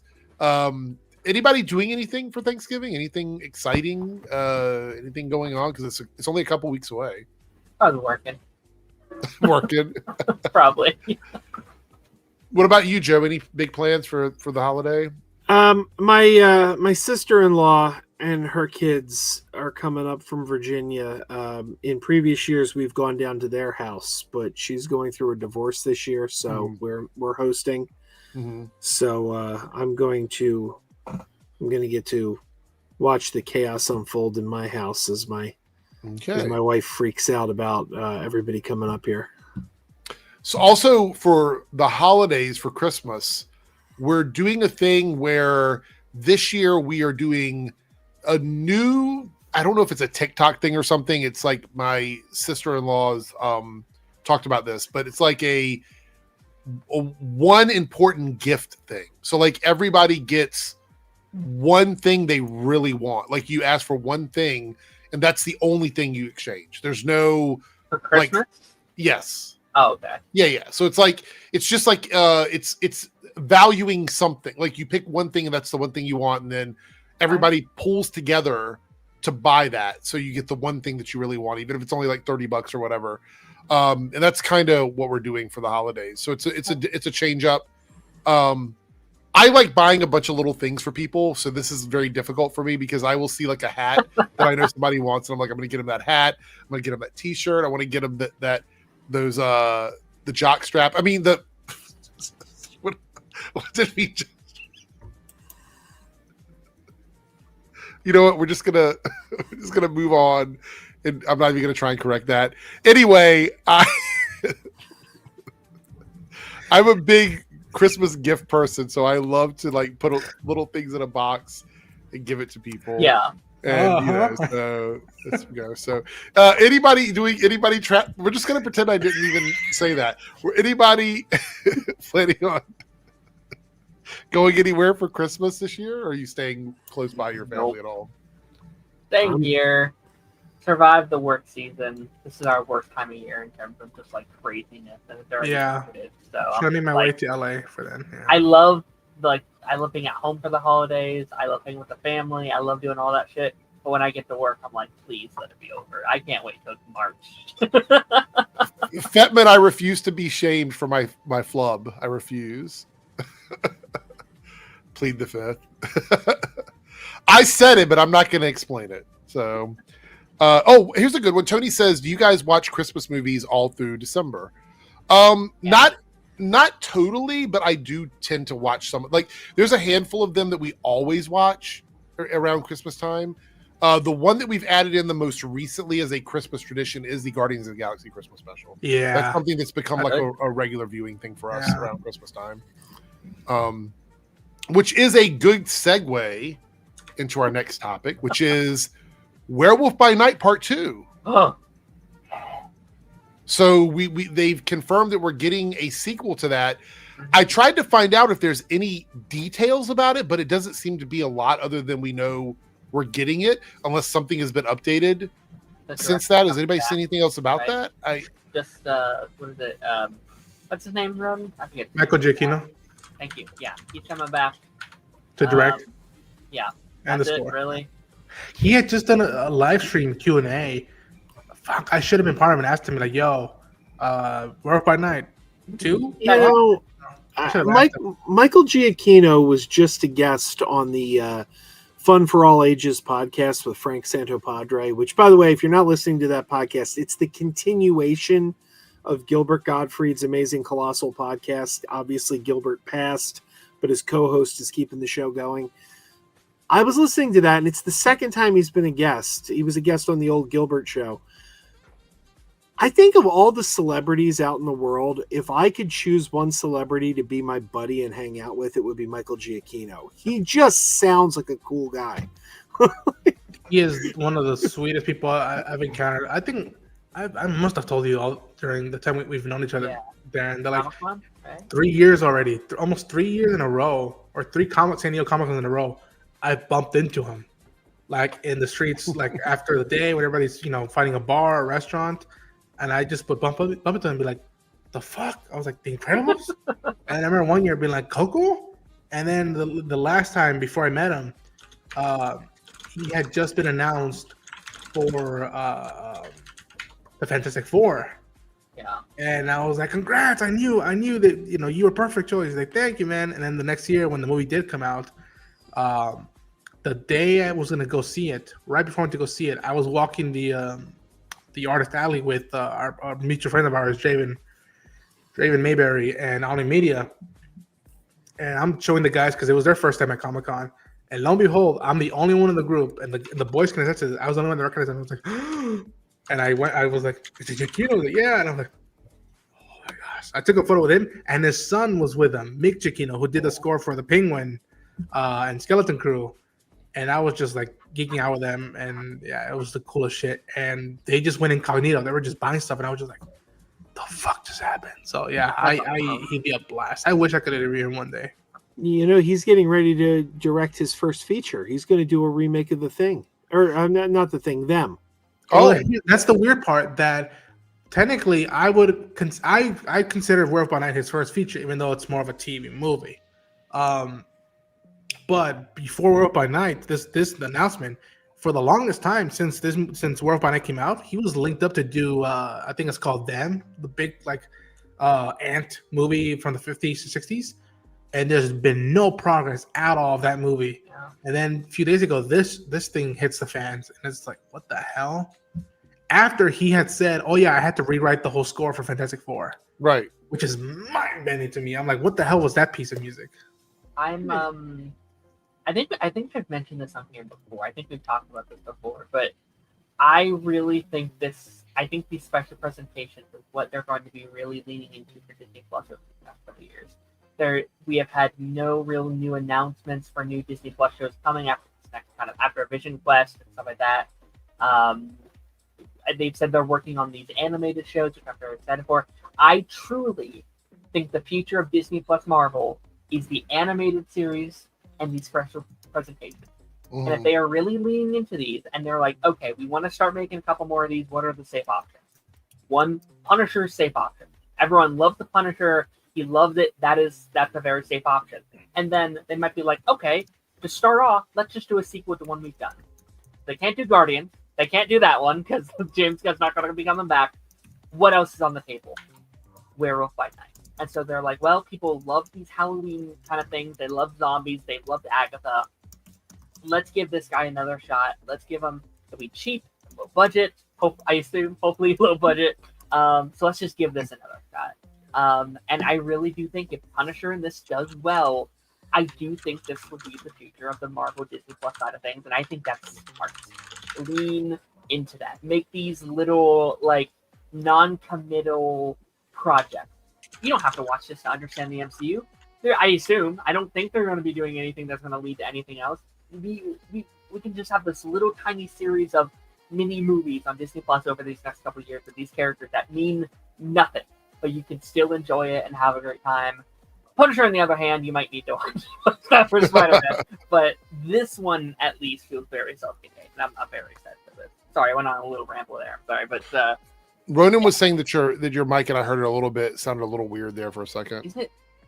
Yeah, it's a little off. It feels like second rotation instead of like main plug. But yeah, Darren, I've been singing that praise for the longest time. I'm like, listen, Werewolf by Night and that holiday special were received so good that other than the Punisher, what else has been greenlit to do another chance with?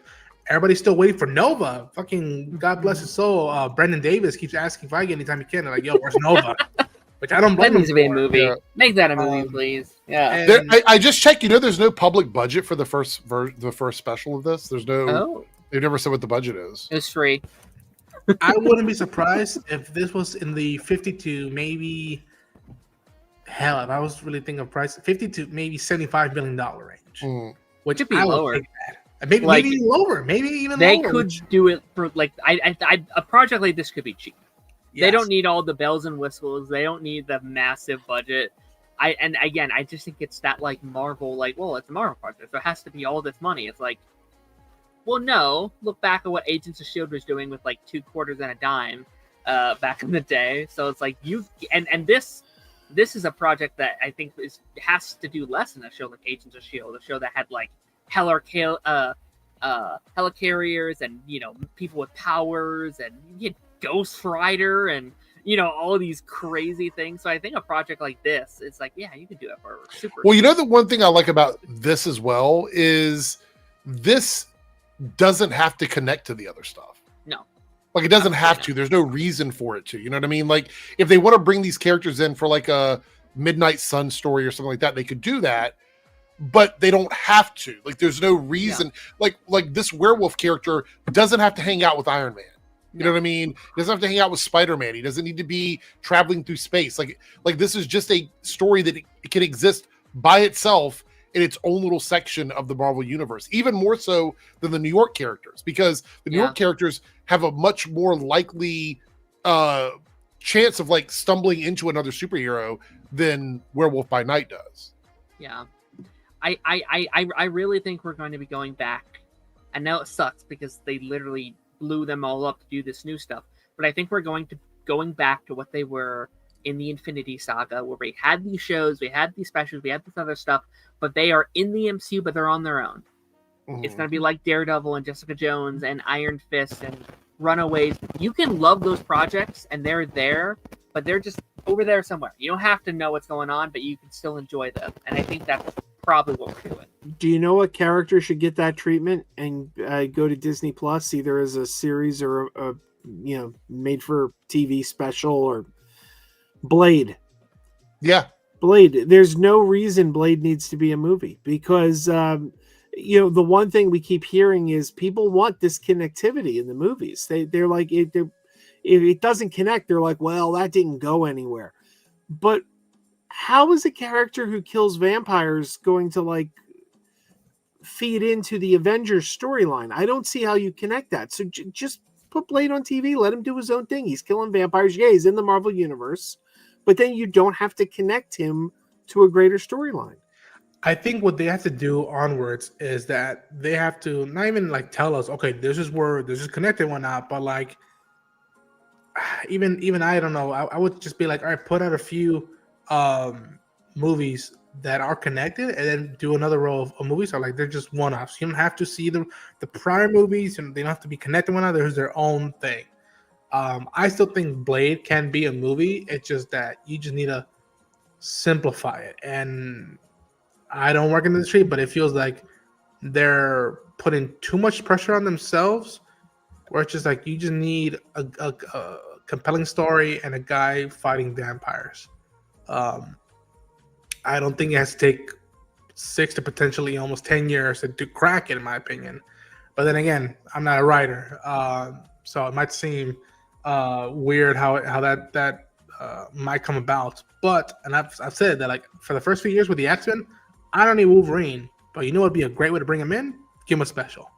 You give him a Marvel special presentation, and if you really want to make a buck out of it, because he is a well-known character, you release the movie a month or month and a half, 2 months before it drops on Disney Plus, and you get to make some money out of it. But not lower budget, simple, basic way to introduce Wolverine into the MCU. But you do that after a while of introducing the X-Men. Don't follow the same treadstones that you did with the prior adaptations, live-action adaptations.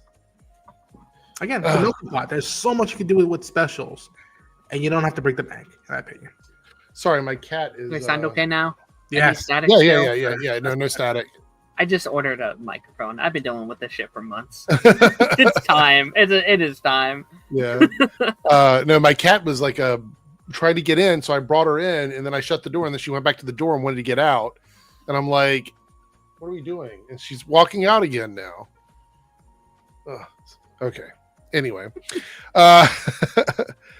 Bob says, read Blood Hunt from last year, Joe. Blade was the focus point for a threat to the whole Marvel universe. Oh.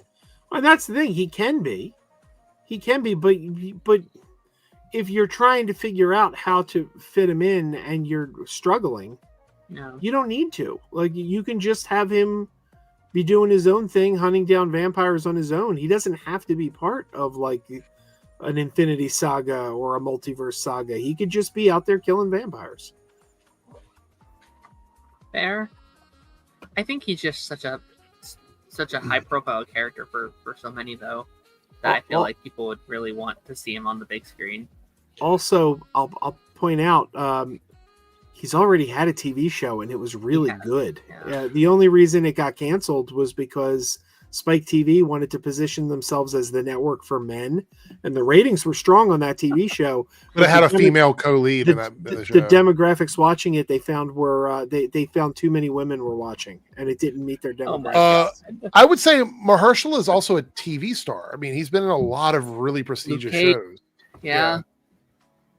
So you don't need to keep him though. You can hire somebody else. I do. There is some comments here from. Hold on, let me see if I can find it. I wasn't going to talk about it as a topic, but since that TV star thing came up, I think it's important to maybe bring it up. If I have it bookmarked, you guys know me. Maybe it's not bookmarked. If it's not, then we'll just move on.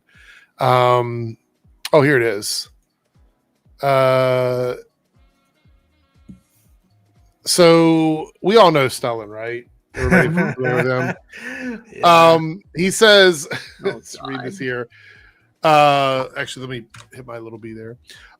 Says he doesn't like making TV shows because it's a poor man's storytelling. He made an exception for Andor. Andor wasn't traditional television. Normal TV's writing or television writing is everything is in the text. Everything is explained. So it doesn't matter who plays it or who directs it. Wow, that's people. I'm sorry. Yeah, go ahead, Darren. I'm convinced he just doesn't watch TV. I have a feeling he turns it on and it's like those daytime drama shows that air like 50 episodes a week to stay on the air. Like, I feel like those are the kind of shows he's watching, and he just happened to find Andor. I know you have a whole thing here, but it's like, did you not watch Breaking Bad? Did you not watch Better Call Saul? Did you not watch literally any HBO show? Like, it feels like he just happens to have watched all the shitty CW shows over the years. But like, even those, you have like your like Supernaturals and your One Tree Hills that are like very iconic, sometimes well-made TV. So it's such a weird. I'm sorry, it's such a weird take. Yeah, it's weird. And again, like, I would argue one of his best performances of his whole career is Luthen Rail, and it's in TV, dude. I feel bad I wasn't in LA or New York where I can catch some of these episodes in the big screen. I would have loved to do that. But people fell in love with this character through television, and sadly, he's not the only one who thinks of who I admire. Like, I know Tarantino has his way with TV. Like, nah, I don't like cinema, which I'm like, listen, I love cinema, but TV also has its strength. I point to, regardless of how you feel about the network, but look what Taylor Sheridan did with his Yellowstone shows or his other offshoots shows. Look at Darren said HBO, and again, it's not even just them. In the heyday of AMC, look what they're pulling. Those early Walking Dead seasons are like acclaimed, like TV for many people. I also just Andor's great. Andor, yes, it's one of the greatest shows of all time. I haven't finished it, but I get it. I do sometimes get a little annoyed though when people are like, he's not the first person to have this take where it's like, oh yeah, Andor's the best show that's ever made and nothing has ever come close to it ever. I'm like, guys, it's a great show, but there are other shows than Andor out there. This is not the only one that has accomplished it. Many have done it better, and many will continue to do it better and worse. Obviously, there's a volume here. Obviously, Andor is great. But yeah, no, it's so weird. I don't know. I mean, did you read what he says? He goes, people will understand it even while they're doing the wash or cleaning the kitchen. It's poor man's storytelling, easy and cheap. I get depressed when I watch it.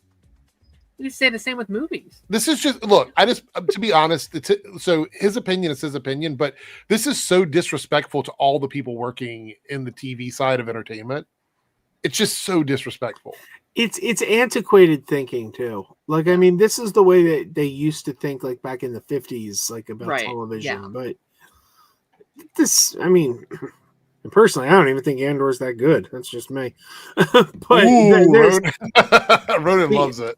I think that literally every other Star Wars TV show was better. But oh man, Andor built muscle for this franchise. Oof. Television's great though. Like, I mean, yeah. It's such a like genuinized like mindset as well. Like I could also go to movies and like I could go on the Hallmark Sit channel and be like, oh yeah, I can just watch this while I'm doing the dishes. Well, yeah, if you cherry pick and you are only seeing certain movies that are playing, of course you can play this. Like, of course you could watch it while you're mindlessly doing stuff.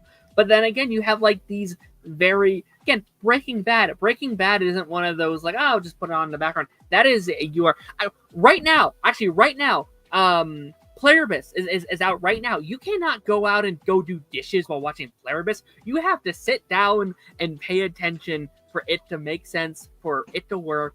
It just screams as someone that just doesn't watch television, which is fine. And also this feels like they probably don't appreciate what animation does in both film and television. And especially, I would argue that some of the best storytelling I've seen over the past few decades is with animations and creating anime.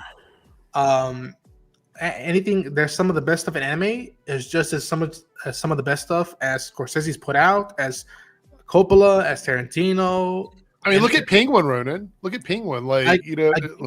I've met friends of mine. I'll never forget friends of mine watched the finale for Penguin, and they were like, "I can't believe you got me rooting for the bad guy." But at the end, he proved to be the bad guy, and we all hated the choice he made. If you've seen the show, you know what I'm talking about.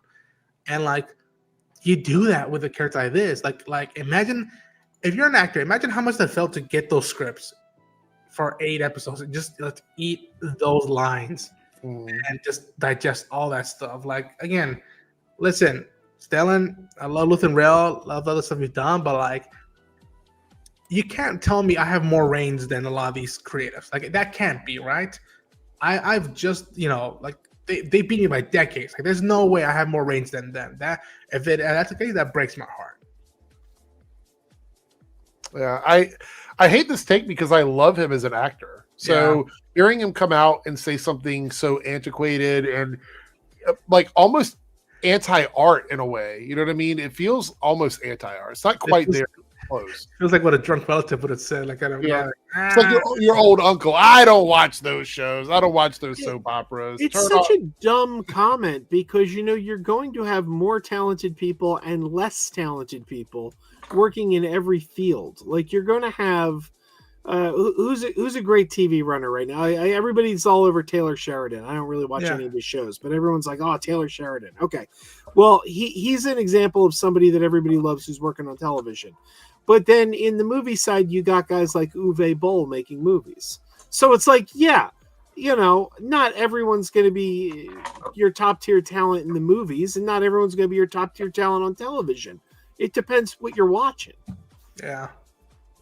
Yeah, I mean, imagine, especially now here's the thing, with movies now, imagine how much they feel if you go into a movie with some interest, an ounce of interest, and it is bad, You go, I just wasted 2 hours of my life I can't get back, and I wasted what, $20, $30 on pricing, and maybe $30 on popcorn and soda. So like, y'all know me, I'm the cinephile. I love going to the cinemas. Like I have a Criterion collection. Like I will go to bat, but I also can be aware that like, listen, sometimes depending on your economy and where you live, TVs are more affordable now than movies. Movies used to be the thing that like anybody can go to. Nobody You didn't have to should sign be up to paying HBO. that much for a movie with Regal Unlimited and AMC A-List out there for $20 a month. You could see as many as you want. But again, sometimes people don't do that. Sometimes that's fair, but sometimes the people don't have that schedule. Sometimes people have to work in that time, and they don't have. They savor the moment to go to the cinemas to get out of all their day-to-day life, and then when they go see a turd, it fucking bums them out. Be like, God damn it, I waited so much for that shit. So like. See, it's no side of the other has. Oh Jesus! No side of the other has the advantage when it comes to storytelling. And I would imagine his managers, his agent, hearing this and going, "Oh no." Well, can't book him in this. Yeah, like why would you hire him for a TV show after he says that? Like, you know what I mean? It's just I don't know. I know a lot of people don't like this opinion I have, but like I would honestly argue that not all, but a lot of movies could be improved upon in the TV formula, because I just think sometimes more details are better. Yeah. Not all, obviously, some need to be the right. Sometimes movies are too long and the story doesn't fit that. But I think a lot of the times I come out of a movie and I'm like, that was good. I needed more. I needed more time. I needed that to settle. And there's an art form to that. There is a reason. That's the reason I think a lot of the modern TV shows aren't hitting as much for me, because it's like, well, I needed more than 6.5 hours. And see, I'm often feeling that I need less. Like I sometimes think that in the movies too. Like I often complain movies are too long. Like you could have cut a half hour out of that. Sometimes. And a lot of these TV shows, they'll be like, we did 13 episodes this season, and I'll watch it and be like, you should have done 8. Sometimes. Columbia Rican here with a $5 super chat. I have a suggestion. Play the game Dispatch as a stream, and everyone takes a shot at an episode to see how the showcast directs the story. I mean, we could. Is it how much does the game cost? Is it like a full $100? No, it's $30 for all 6 chapters. Okay, I might give it a shot. I don't know. I tried doing gaming streams back in the day, but it's such a saturated market online. It's hard to really get into. But I mean, in the chat right now, you guys have an opportunity. Would you show up and watch me or other people play Dispatch? Let me know in the chat if you would, and we might do it. It's a possibility. Yeah, I'm wrapping up my current game right now, and I'm thinking of hopping into it myself. And I've heard great things. I've heard fantastic things about it. I've heard it's like Life is Strange meets Invincible, and that sounds exciting. Oh, I love that. Yeah, that sounds exciting. Yeah. I've never heard of Dispatch. It's one of the characters that just came out. Yeah, 2 of the characters are just blowing up on social media. They're just ravishing. Blonde something, and then another one's like a demon-looking one. Whatnot. Pretty good cast, from what I heard, that are part of that. Aaron Paul? Aaron from Paul? Breaking Bad? Yeah. Each of her Moist Critical, I think. I could be wrong. Blonde Blazer, there we go. That's who it is. Blonde Blazer. One day I'll get into the gaming side. I really want to stream playing some games via Twitch or YouTube. All right, so we have one more main topic that I had listed, which is this one. For anyone who doesn't like David Zaslav, it's a pretty big deal. Warner Brothers Discovery updates David Zaslav's employment agreement amid strategic review. I was reading through this. I actually had to break it down because the smiling face over there of David Zaslav. I was breaking it down just so you guys can understand what's going on here, because I think it's really important. Okay. So,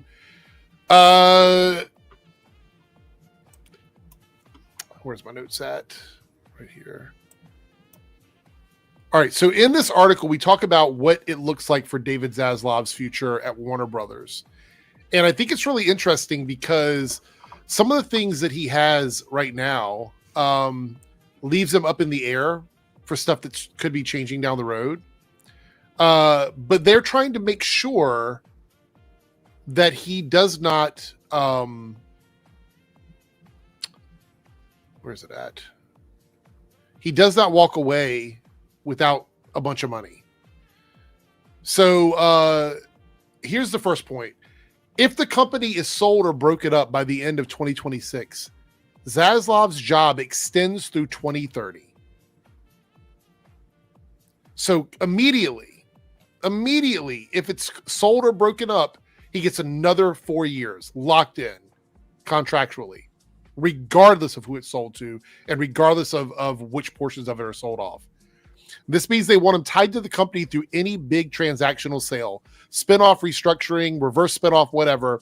This protects him from being pushed out early. It's basically a guarantee of continued employment through the chaos. And it's basically them saying, don't worry, even if we sell this thing, you're still cashing in, essentially. Now, his stock options will still vest under multiple scenarios, not just the original planned breakup. So originally, Zaslav would only get a huge stock option haul if Warner Brothers Discovery went through specific split into two companies plans. Remember, like last year, they talked about how they were going to be going back to like HBO, Warner Brothers being its own separate thing, and Discovery being Discovery Global.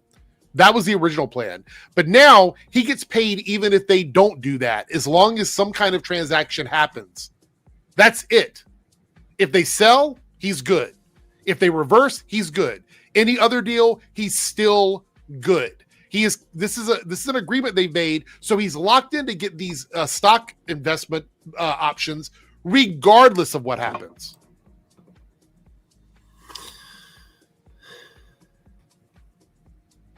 Regardless, if they sell it, if they don't sell it, or if they do something else, he's still locked in.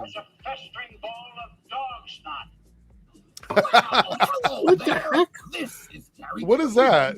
It's one of my streams, but I don't know where it's coming from. What? I don't know. I don't know what the heck happened. It was in another window, and it just started playing. I was like, at first I thought it was a joke about David Zaslav. Then it kept going. I'm like, what? What's happening? Yeah, I don't know what happened. Like, I didn't even hit a button, and it just started playing in one of the other windows. David got some hackers being like, yo, fuck this. Yeah. So the next point in this article is internal reorganizations will not trigger early payouts. So if Warner Brothers Discovery actually shuffles assets, restructures divisions, carve the company into smaller pieces, doesn't matter. The board wants flexibility to do whatever they need to do to prep the company for a sale. So basically they're saying that no one gets kicked out during any of this process with the sale. But the problem is that this also comes with whoever buys Warner Brothers. So they're stuck with David Zaslav no matter what. That's part of the contract now. So if Paramount buys Warner Brothers, they have to keep David Zaslav on at least till 2030. Money comes, money goes. It's a wild. The last bit of the article is the reverse spinoff, which is basically whether Warner Brothers spins off Discovery, meaning breaks up the company, sells part of it, or keeps it all together and sells it as whole. No matter what happens, he gets compensated. He still gets a huge payoff because he's protected now because of this. So David Zaslav has essentially locked himself into making a ton of money no matter what happens. If the company goes under, say for example, we get 2 years down the road and they still haven't sold Warner Brothers, because it could happen. They could sit around doing this for the next couple of years, right? Back and forth with people. Even if the company goes under, it doesn't make any money and it starts to like falter, he still has a parachute. He still gets all these options. He still cashes out. He walks away with possibly one of the biggest compensation packages we've ever seen for a CEO. I don't typically want to talk about this stuff because it makes me feel gross. You know how I feel about the financial stuff, but it's really fascinating to me that someone can actually cause the company to go under, cause the company to be up for sale, cause the company to have all these issues with things that he's done to it, the stuff he's gotten rid of, the IP stuff. Matter of fact, I had a list here. Do I still have the list? I had a list of all the shit. Let's go through this. Canceled finished movies for tax write-off. So he canceled Batgirl, a $70 million finished film. He tossed it in the trash so the company could take a tax benefit. Same thing happened to Scoob Holiday Haunt and other projects. It blindsided creators, it pissed off the fans, gutting animation and kids programming. He wiped out tons of animated shows from Max and Cartoon Network, not because they were bad, but because deleting them made the books look cleaner. Entire creative teams found out their work disappeared overnight, removing whole chunks of Max's library to avoid paying residuals. This was really egregious.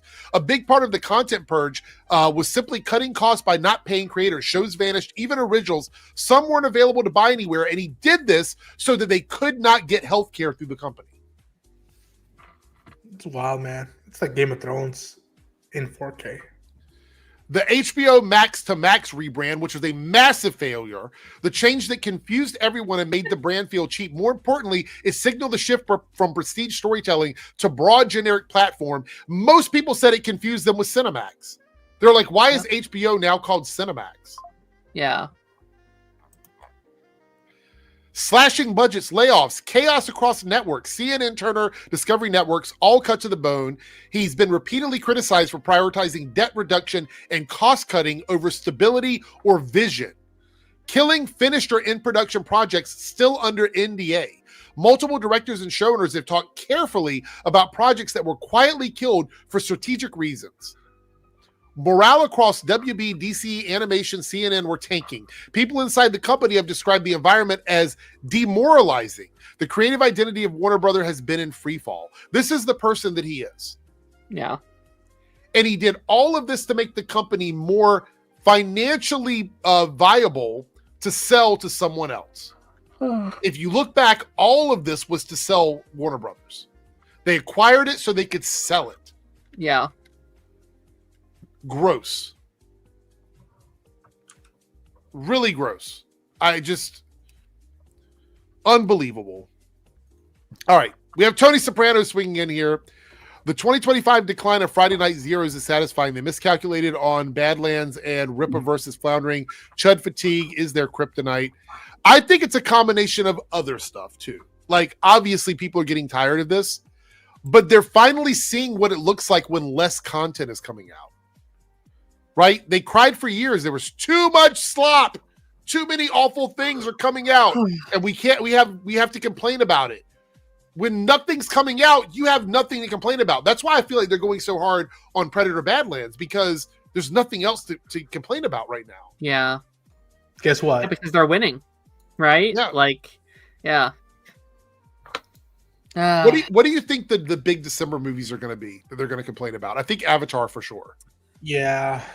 Did they complain about the first two? I mean, well, the first one was before their time. I don't know if they complained about it, but I don't know if they complained about it, but I feel like it would be an easy target for them just because, like, you know what I mean? It's about indigenous people getting just, their society getting destroyed by corporate, entity. Like, I feel like they could easily bootlick for that one and complain about it, in my opinion. The easy targets right now I'm going to see is that, like, the movie's going to make $2 billion again.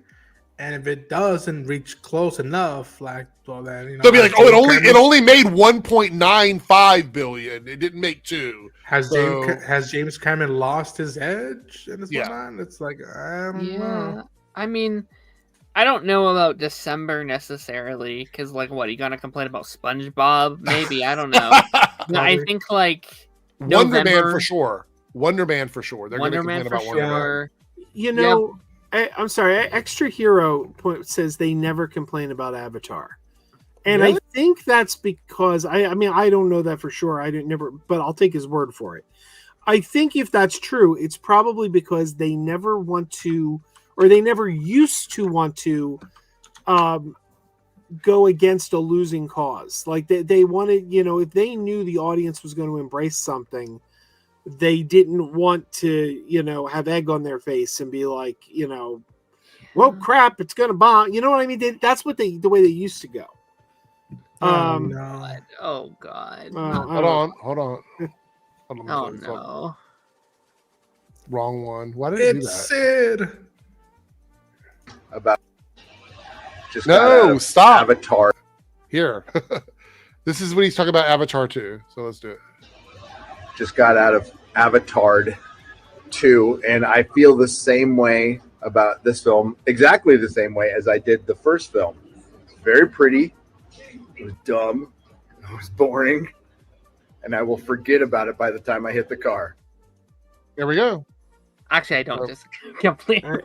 I won't disagree on the Only boring part. I'm not an. I like the Avatar movies. Yeah. I like him too, but also it's like, well, I was expecting him to be like it's woke or whatever. Well, I mean, to be Okay. fair, that was just a quick out of that. That was the first thing Yeah. I could find. I'm pretty sure they've talked about it on the Friday Night Tights stream, but I'm not going to go digging for that. But I just wanted to show that they do actually. What they else have might be actually talked about it. But Like, it's like if you remember back in the day when Marvel was popular, like Marvel has taken a beating in recent years, but back before the Marvel backlash started, they would never touch Marvel.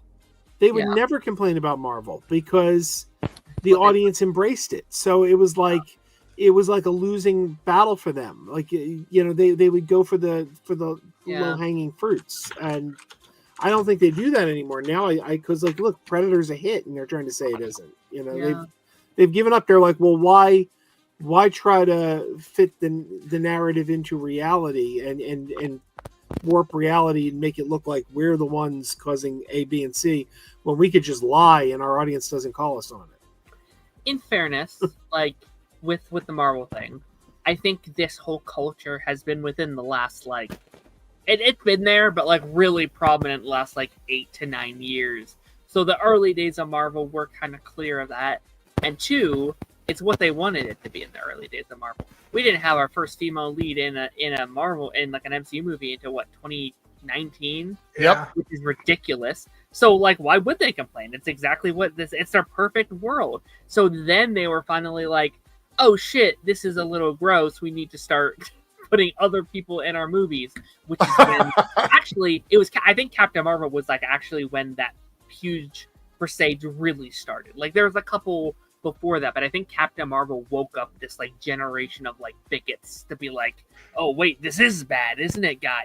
I think that really affected the culture in a big way. And since then it's just been the kind of this spiral downwards. Sadly, it's been for me. I recall, and thank God I was blindfolded to it as a kid, because if not, I think it would have fucked with my head. I remember as soon as The Force Awakens came out, and it was being a big hit. That one too. Poor John and Daisy were the biggest targets of that one. Yeah. Besides, just that's a rendition of The New Hope, which I'm like, fine, you want to throw that jab, fine. That's a fair jab right there. But each year, 2015. 15? Yeah, so 15 was probably the big. And each year following that, it just got nuclear and nuclear and nuclear. I think right now, one they might go after is probably Wake Up Dead Man, the Knives Out third film. And then might say, what's up, Ryan Johnson? They just canceled your Poker Face show. What's the deal? And then maybe Night of the Seven Kingdoms. They might be like, is this what Game of Thrones has come to? What the fuck is going on? And so, those are the easy target I can see right now than going after. I mean, Wicked is about to come out. That's 2 powerful female leads. Yeah. It'll be really silly, but it'd be funny if they go after, Zootopia for having a powerful female lead. Didn't Sabrina Carpenter just announce, or is rumor that she's might be doing a Alice in Wonderland musical or something like that? Yeah, They might go after that. Disney. It's not from Disney, but it's your own little thing. Which they might go after that. I'm intrigued to see that. But I was just looking at 2020 December 2025, and you're right, Darren. There's not a ton. You said November this month, though, right? Didn't you say? Yeah, again, the Wickeds, the Zootopias. Again, obviously Avatar will be the big one of next month. Did they go after Stranger Things or no? I don't know. I think they do, but not in the same way they do all the other stuff. I think they've mentioned it, but that's about it. I don't think they've done full on hate videos about it that I've seen. I'm sure there's some channels have, but the bigger ones I don't think have. I think, and honestly, I think probably because of the Noah Snap thing, it's probably more on their side than it has been in the last couple of years. So the anti-woke mob is after Stranger Things and are standing up for what's right or blah, blah, So, maybe it's in their favor now because of everything that's come out. But, I don't know. It's, I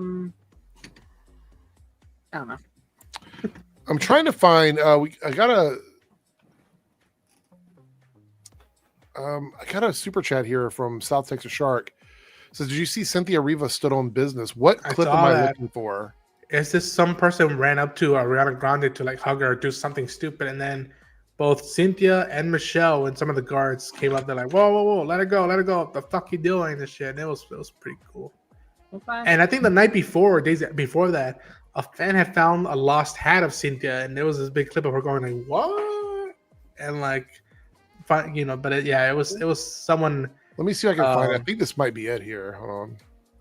Is this the right clip? Yes, I think so. This setting feels right. Yeah.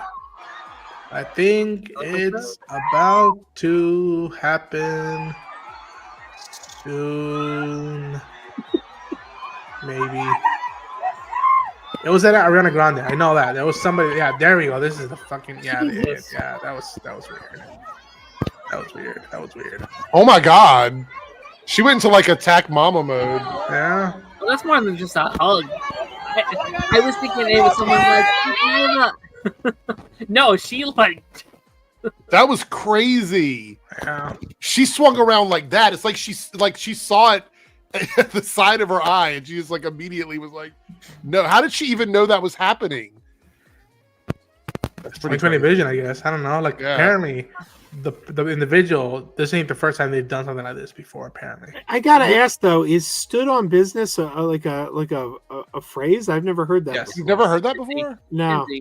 It's somebody who is like backing up what they're saying. So like if someone talks a lot about like being empowered and all that, and then they get threatened by it, if they push back and show that they mean what they say, that's like standing on business. Yeah. So slang. I mean, they're like badass, basically. Yeah. Like when Darren says that he loves Thanksgiving, he puts the hat on. That means Darren is standing on business. I guess. Yeah. So I don't know a lot of like modern like things like is that modern though? Well, I don't know. I never heard it before, but I'll tell you like one that I always I don't understand is I don't understand the phrase "ride or die." Like I hear "ride or die," and I'm like, what really? Ride what? Like what? Like, what are we talking about? Give me context here. Like I gotta take you to the city, man. I always hear them go like, "Oh yeah, we're ride or die," and I'm like, okay, Ride or die's been out for a minute. I kind of know what it means. Cultural osmosis, but I don't understand the phrase. Like brothers. I was gonna say like you know. Yeah, I think it's more of like so you mean you don't understand like where it came from, or do you? I don't understand like what. I've heard it since the 90s. I feel like it's been around for a long time though. Yeah. I don't know. But I can also be like Drax. Like I can be very, very literal because like I hate the phrase, and people know this. I've said it before. I hate the phrase "that's what I'm talking about," because whenever people say "that's what I'm talking about," they hadn't been talking about it. For example, in Men in Black, they go to the weapons room and he shows them the weapons, and Will Smith goes, "That's what I'm talking about." And I'm like, but no, at no point in this movie were you talking about it. Like if earlier in the movie you were like, "When are we going to get weapons?" And then he's like, "Here are the weapons," and you said, "That's what I'm talking about." Well, yeah, you were talking about it, but you weren't talking about it. Oh my nothing god! Nothing goes over my head. Yeah, exactly. Yeah, nothing goes over my head. Yeah, no, that's fucking hilarious. Jesus. Oh my god! Oh my god! It just means that thing was cool. It just means like, oh yeah, like approval, like yes. Yeah. What about no cap? How do you feel about that, Joe? I don't understand that one at all. That one I don't even. Yeah, that's. And don't even get me started on caping on the big dog. Do you know about Wait, what? Are you familiar with this guy on YouTube, Ski Walker the Jedi?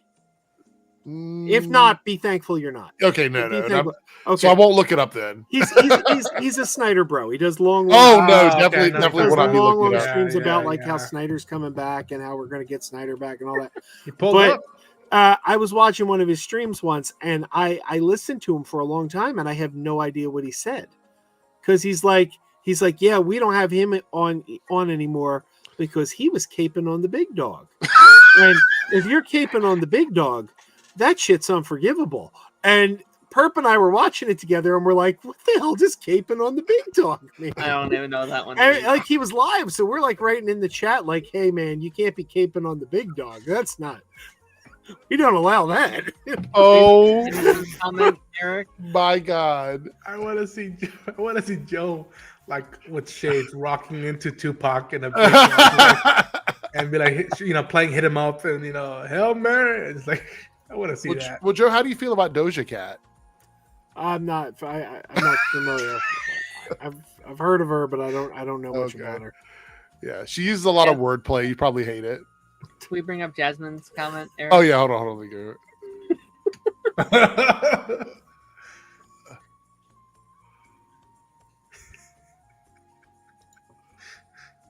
I didn't know you want to say anything about it. Or just want to have it on screen. No, just just so you knew what 6'7" meant. Yeah. Oh, is that Because 6'7"? I thought that was 67. Isn't 6'7" supposed to have a slash or something? No, just 6'7". Okay, I heard 6'7" doesn't mean anything. Like I heard that's just nonsense. Oh look, Jay says it's because they don't wear caps, therefore no caps. Yeah. Do they wear capes though? Yeah, they do. You can't be caping on the big dog. Oh, Extra Hero says, Joe, what do you think of the new Taylor Swift album? Oh my God. I don't listen to Taylor Swift. No hatred. Short Car says, no one tell Joe about 6-7. Oh, I know about it. I got a grade school kid. Oh, I have a 10-year-old in the 5th grade. I know about 6'7". Oh, I almost made it. Never mind. I think I know about the skibbity toilet. Oh no, that's Gen Z shit. Oh my God, that's lower than like Gen Z. That's like that's Gen Alpha stuff, man. My daughter hates this stuff too. Like she comes in, she comes home so upset. And she's like, "The boys in my class are so stupid. They kept yelling skibbity toilet in class." Oh no. What about the Rizzler? I don't know what that is. The other one is I kept hearing people use the phrase what was it now? Now I'm forgetting. I don't know. I don't remember. But there was one phrase that I was like people kept using like an insult, and then I Googled it and I read the definition. Your mama. I mean, listen, don't feel bad. Even when I was in high school, people would say shit. I'm like, what the fuck are you talking about? I have no idea. Yeah, go ahead. Oh, it was simp. I kept seeing the phrase simp. I'm like, no! What does simp mean? And I Googled it. I Google it, and it comes up someone who's nice to women. And I said, well, shit, proud simp here. Yes, I'm nice to women.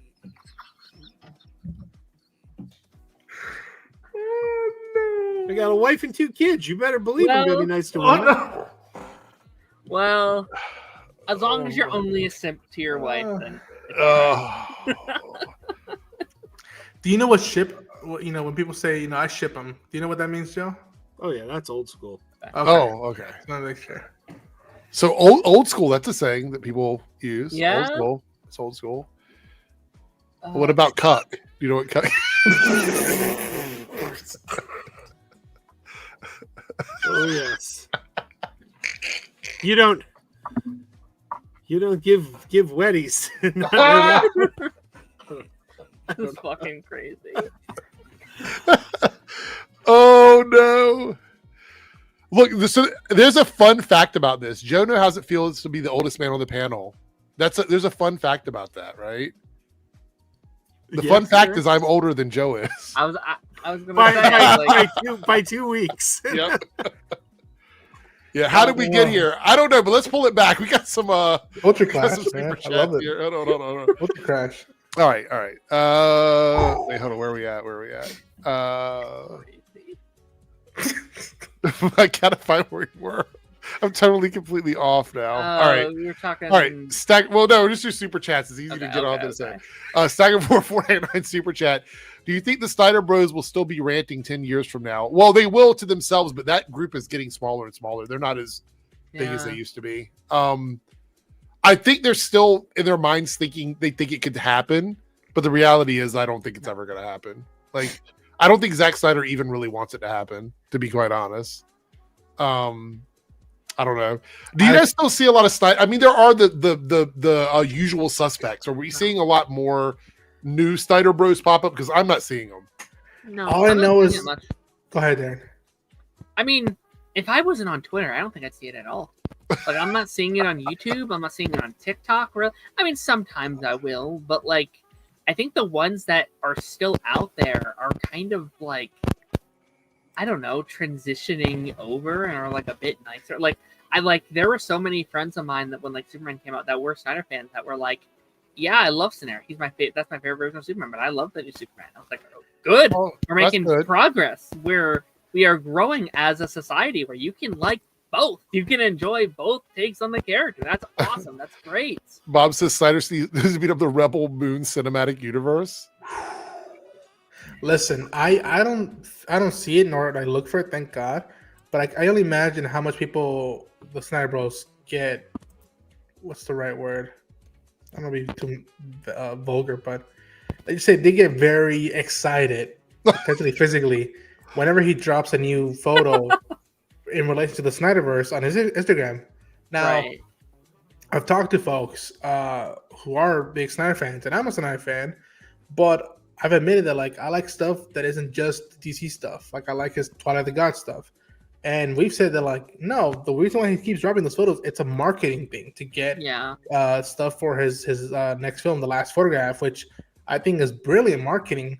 But in some regards, I dread the press junket for when that movie finds its release, and how maybe 2 out of 10 people going to talk to him might not bring up the Snyder cut, and everybody else will, and it'll be the only headlines coming out. And like, I hope, selfless promo here, but like, I hope I can interview him. I can be like, all right, we're not gonna talk about that stuff. We're gonna talk about the Photograph. We're gonna talk about Twilight of the Gods. We're gonna talk about samurai movies. We're gonna talk about this stuff, like anything but that, because somebody else either right before me or right after me is gonna talk about it. So like, let's geek out, man, about anything else but that. I really wish they would crack down on those kind of events where it's like, hey, keep it to A, B, and C topic, and if you if too many people are stricken, like go at them and be like, well, if you keep doing this, we're gonna not invite you to our next meetings. Like, you have that very embarrassing interview. What is it? Ben Affleck when he's doing the shoe movie. What is it? Air. Where it's like, okay, yeah, Batman. I'm not here to talk about that. I'm here to talk about this movie. Please don't ask me about Batman. It's like, they don't want to talk about the project they worked on. But actually, a like brand new one just came out with like Sadie Sink, where they're like, okay, tell us one thing about Spider-Man. She's like, are we here for Stranger Things? It's like, no, I'm not going to talk about Spider-Man because we're not here for that. It's like, don't go to these other premieres and ask them about a project that might come out 2 years from now. That's dumb. Yeah. Or even worse, like in the whole like Ben Affleck thing, never happening. He's not involved with any of that. Like, the Sadie thing's at least a little bit better because it comes out next year. Okay, it's around her. That makes sense. But like, it's like you gotta stop it. Like, we have to be cracking down on who we invite. You know, like I've always said, I was a big Zack Snyder fan until Man of Steel. Like, Man of Steel was the first Zack Snyder movie I didn't like. I liked Dawn of the Dead. I liked Watchmen. I liked 300. I even liked Sucker Punch. I like Sucker Punch, but I did not like Man of Steel, and it's his DC stuff I didn't like. So I always said I'm not a fan of his DC stuff, but I'm a fan of his other work. But now I actually personally dislike him. I dislike Zack Snyder the man, and the reason is because I feel the things that have come out about him, he is a bad actor in that like there was that Rolling Stone article where other filmmakers like Adam Wingard had the Godzilla movie out. And the Snyder Bros were all attacking Adam Wingard because they were saying, we're going to boycott your movie because, Warner Brothers, Snyderverse. And Wingard went to him and was like, could you like call the dogs off your fans, tell them to like lay off? And he was like, I can't control them, man. And then that Rolling Stone article came out and they're like, yeah, he was revving him up. Like, he was the one revving him up. And I feel like all this stuff he's doing right now with dropping the pictures of nonstop of Henry Cavill and Ben, he's doing it again. And it's like you are literally, and I've pissed people off by saying this. Like, I had somebody leave a stream in anger because I said this once. I compared him to Donald Trump. I said it's like January 6th. What? It's like January Wow. 6th where he revved his base up and it's like, you go down to the Capitol and you do this shit. And then he sat back and watched, like, look at this, look what they're doing. It's great. And I'm like, that's what Snyder's doing. That's a spicy take there. That's a spicy one. That's the thing. It's like I got a real problem with Snyder because he keeps doing this. Like he revs up his online trolls, gets them all fired up, never tells them to back down, never says you've gone too far, never says back off, guys, don't attack these people. Keeps his mouth shut and just lets it happen. Look, the chat is like spicy. Look, Columbia Rican, spicy but accurate. Reed says not far off. Chevity says toxic. Yeah, I don't know if I can compare him to Donald. I'm not about that. But I'll say this. Here's a weird thing with what that the notion of that. And some instances, I did feel like, Zach, just say something. I know you can't control everybody, but just say something to be like, yo, this isn't helping me.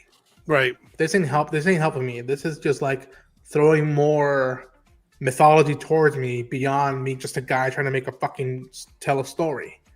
And it shows when I see a lot of these, when I don't look for it, but when a new movie of his, a new project comes out that's not related to DC, and all thing people just want to talk about in streams and all this stuff is just DC oriented stuff, and it's just like, no, there's more to this guy than just DC. That stuff might have put him on the map or not, or put him in the limelight, but like there's gotta be more to it than that. That's amazing, Darren.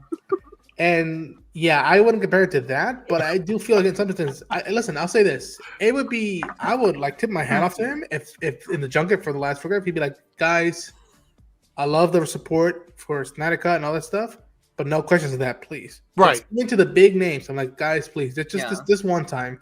This one junket, let's not be tempted to easily bring it up. Let's see if you guys actually saw the movie, are interested to talk about it, regardless if you liked it or not, and see what else you know about me besides that's what I'm talking about. 3 or 4 movies. Like, that's again, I would ask him about Las Vegas. Like, let's talk about that animated series that didn't come to fruition because I have my thoughts on the Army of the Dead, but that opening had me. The credit sequence, that opening had me. I'm like, I want to see that story. Where's that at? No cap.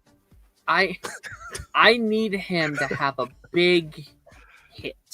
I really, really want him to have a like, oh, this is what Snyder's known for now. I need him to have another like. Obviously, probably nothing will compare to DC. I think that those are a series of movies that will probably live the like them or dislike them, live the test of time. You need another Rebel Moon is what you need, right? Another Rebel Moon. No, he needs something where it's like, oh, that's what he had. And I think that's what he was trying to do with like Rebel Moon. Yeah. Rebel Moon felt like he was trying to create this entire new world that would like, Rebel joke in there, I guess, Rebel Star Wars and stuff like that. It would be Rebel DC, this whole world, and people just didn't vibe with it, which I don't blame them. I couldn't even get past it, whatever. It took me like a week to get through the second part of it. I had to keep stopping it and coming back to it. It was got a couple minutes in. I just couldn't get into it. But again, look, I want him to be successful. I want him to find his thing outside of DC. I think he is a good director. I just don't know if he's great with IPs. I don't know if he was great. Totally overlooked as Twilight of the Gods. If y'all have not watched that yet, that is like I need to watch this. Zack Snyder. It is. Yeah. So, by the way, I just want to let everybody know we're not doing a bonus topic tonight, just because we're already at the 2-hour mark. We've been having a good time, but it's gone on beyond 2 hours, and sorry, that's my fault. No, it's not your fault at all. It's going just off on I love that modern language. No, that culture clash. That is, I want that clipped out. I love that. That was amazing. That's funny. That was funny. Yeah. Anonymous here says, please watch the other video where the guy continues to dance like a psychopath. Oh, you're talking about the guy.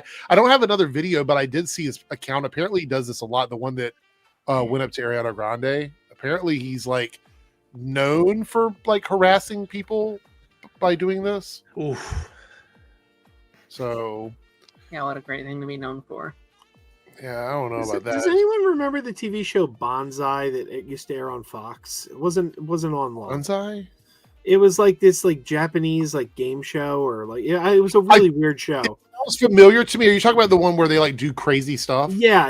But there Yeah, was a I've seen that, character yeah. named Mr. Shake Hands Man, and Yeah. his whole thing was he would go to celebrities and shake their hand, and they would run the clock to see how long he could keep shaking the hand before the celebrity would pull away. Oh my god. So okay, someone sent me, the channel doesn't exist on YouTube anymore because they got in trouble. But these like prank channels, I don't usually watch them, right? But someone sent me one, and they go to, or they used to go to Home Depot, Lowe's, to the garden area, and they would wet people down. Like they would corner them somewhere, and they would act like they're working. Like they put on like a vest, and they'd act like they're watering the plants, and then they wouldn't move, and they would be. The one guy's like, he would act like he's sneezing. And he would like point the hose directly at someone. So he's like, oh shit. Like the hose would like totally soak the person. And I would laugh at it because I'm like, it's harmless. It's annoying. Like you don't want to get wet, like, you know, get a wetty at Lowe's and Home Depot. But I used to laugh at those things. And I'm like, these kinds of pranks are weird. Like the shaking somebody's hand or whatever. There was another one where the guy would go in and he would act like he was having an emotional breakdown.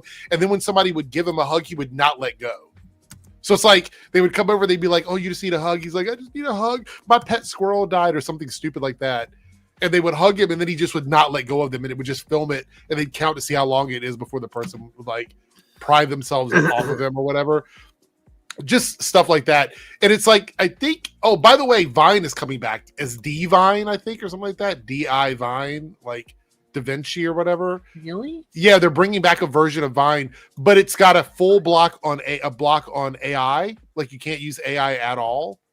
Zero AI. All right. Not as bad after all. Yeah, so I don't know. Anyway, but I think that's the culture where the prank stuff kind of started, was back with the old Vine. Like Vine, but that was a lot of where pranks. these big creators came from. When like that was the heyday of my middle school years, I think, or before that. Yeah. Most of TikTok has been trying to recreate the success of Vine and what Vine, you know, created, I guess. Yeah. By the way, AI, we're gonna read this, but the apparently Disney Bob Iger was like, we're gonna be using more AI, and I'm like, oh, I saw that. Like, yeah, it's inevitable, but I'm just like, I don't want to hear about it. Jose, you're with member for 10 months. Thank you for your support, Jose. I started watching The Witcher. I'm on season 1, episode 6. Next, when I'm done, I'll watch Frankenstein. I'm going to enjoy the ride. Enjoy season 1 of The Wait, Witcher. you just started watching The Witcher? Oh, okay. Bad time to start. Yeah. So I haven't watched it. I think a lot of people trashed it. I had fun with the last season of Witcher. It wasn't great, but I had a good time with it. I mean, I know they spent more money on this past season. You could see where the money went. There's a lot more fighting and stuff. Yeah. So, all right, we got another. I think that's all the super chats. Let me double check, make sure I got everybody. Enjoy Frankenstein, Jose. It's phenomenal. Yeah. $2 super chat from South Texas Shark says, "What did you watch this week?" Anybody want to give a shout out to anything they've watched this week? I know Pluribus is one that I would like to give a shout out to. I started it, and I'm excited to see the rest of the season. So. I need to start that. Anyone who hasn't watched that show yet, please watch it. It is so good. Ronan, you will love the water cooler talk. It is one of the best water cooler talk shows. Week 1, I've seen in a minute. Immediately, it was like, I need to talk about this show. It's so good. It's not new, but I've been on a little bit of an anime thing going on for the past few days, week. I recently watched the first episode of an anime called Golden Boy.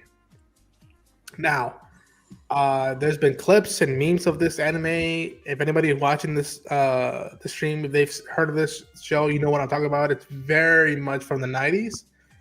Very, what's the right word? Eye candy, especially for male audience. And I was just like laughing my ass off watching. I'm like, oh my gosh, this is right pure 80s and 90s, and it's funny as hell. The dubbing is out of this world, and it did have some wholesome moments. So I'm like, all right, I'm gonna continue watching the show, even though it's fucking bonkers. Yeah. I watched since the last time I was on 4 or so Predator movies to get caught up for Badlands. I saw Badlands a couple days ago. That's been an interesting journey. I think I've seen all the main ones now except for 2018, which most people have Don't need to. Wait, The Predator? Yeah, I've not. No, you don't done have to watch one that yet. one. You don't have to watch that one. Yeah. And then Prey. I also have not disagree. got around to yet. Prey is great though. If you've I need to seen watch Predator Prey. Badlands, you gotta watch Prey. Prey and Killer I'm Killers. planning on it. I'm planning on it. Killer Killers, I have also seen. I loved. That was the first one I saw. I think I asked you about that like earlier in the year. I actually I may have messaged you or something. I was like, hey, I want to watch this. Can I watch this without the others? And you said yes. And I watched it, and I was like, That sounds right. are they all this fucking cool? And it was like, probably not. But it was still they've been fun. Mm-hmm. How about you? Joe? I would just say I would recommend the 2018 one. That is one of my favorites. Always love it. Do you have anything, Joe, that you watched this week? I've been rewatching Stranger Things. I've been trying because season 5 is coming, and quite frankly, I don't even remember where we left off. So I went back to season 1. I'm now almost done season 2. And I'm kind of falling in love with the show all over again. I forgot how good it was. And I'm remembering all these little character relationships that I haven't seen. Like, I just got to the part where Dustin and Steve just became friends. And it's like, I forgot, all this stuff. And I'm like, this is really good. And I've also been enjoying the hell out of the Chair Company. I've been texting my friend from numbers he doesn't recognize, like some Google Voice numbers, and telling him that we went with Bald Harmon instead of him for the gosh, you're not watching the show, you don't get it, but I get it. Also, you mentioned going back and watching Stranger Things. I know it only got 1 season, but Paper Girls was really good. I don't know if anybody watched it. I had fun with the most part of it. I read the book. The book is better thus far. Yeah. The casting was good. I like the casting. Yeah.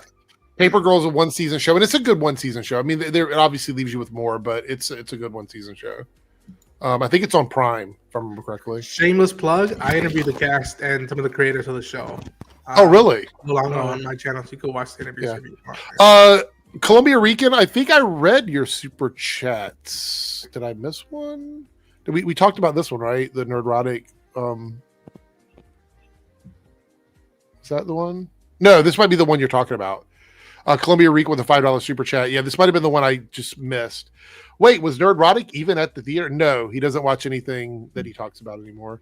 Because it looked like a bar that he was always complaining about Avatar too. Yeah, I wouldn't be surprised. I mean, I think the new thing is that these guys don't have to watch the things that they're complaining about because spoilers happen so quickly on social media. They can pretend that they went. It's back in the day, people had courtesy about spoilers. You didn't get the whole movie spoiled, but now you can even see like a full-on rip of the movie. I don't want to talk too much about it because YouTube is cracking down on that. If you guys go into if you are a YouTube channel now and you go in and you click following the guidelines, one of them is do not promote or discuss watching illegal versions of stuff. So it's really careful. I'm going to carefully talk about that. They are in fact doing that though. So just so you know, which by the way, they might get in trouble for it because this is a new thing they're trying to enforce. Using those clips in your videos is now against terms of service. Oof. So wait, which clips of just like using about, illegal ripped pirating? content? Yeah, pirated content in your videos. Yeah. So I call it doing the Johnny Depp. There we go. There we go. Yeah, it looks like YouTube is cracking down on it. Like honestly, it's a new tab. Like when you go in to do your videos and approve that it's okay for like everything, one of the new blocks is about illegal content. Wow. So they're really cracking down on that. I have an old video, like a really old video. It's been on my channel for years, where I talk about the importance of bootleg Blu-rays and how bootleg Blu-rays, a lot of like, physical media collectors try to avoid bootlegs. And I said, bootlegs are sometimes the only way you're going to see that's true. And I wonder if that old video from like 6-7 years ago is now against the terms of service. From what I could tell, it's about the websites online that people are using to watch brand new movies and TV shows and stuff. But I could be wrong, but that's the way I look. That's the way I read it. When you upload your next video and you go into click it's good for everything, read it. It's one of the new things in there. I noticed it was a little bit like the list was longer, and I'm like, what did they add in here? And that's what it was. We also have a new channel member, Larry, coming on board as a channel member. Thank you so much, Larry. Make sure you check out all of your perks. early access, members only content, emojis, badges, all that good stuff, and you get, I think it's one super chat a month free, I believe. So thank you so much. So Bob says, honestly, using clips is fair use. The origin of the clip is irrelevant. I agree with you, but I think the problem is they're probably getting in trouble with the studios. I think the studios are like, they're going into the theaters and filming copies. I actually think this is more prevalent on TikTok than it is on YouTube, honestly. So I don't know. I don't necessarily disagree with you. I did. Oh my gosh. That if you guys want to have a good laugh, if you're just getting to the stream now, go back to that point in the stream. It's pretty hilarious. That's what I'm talking about. Exactly. No cap at all. God. All right. So here we go. This is the 5-minute call. Anybody participating in the contest, if you want to get some extra XP, now is your chance. Emojis, emotes, comments, super chats, super stickers.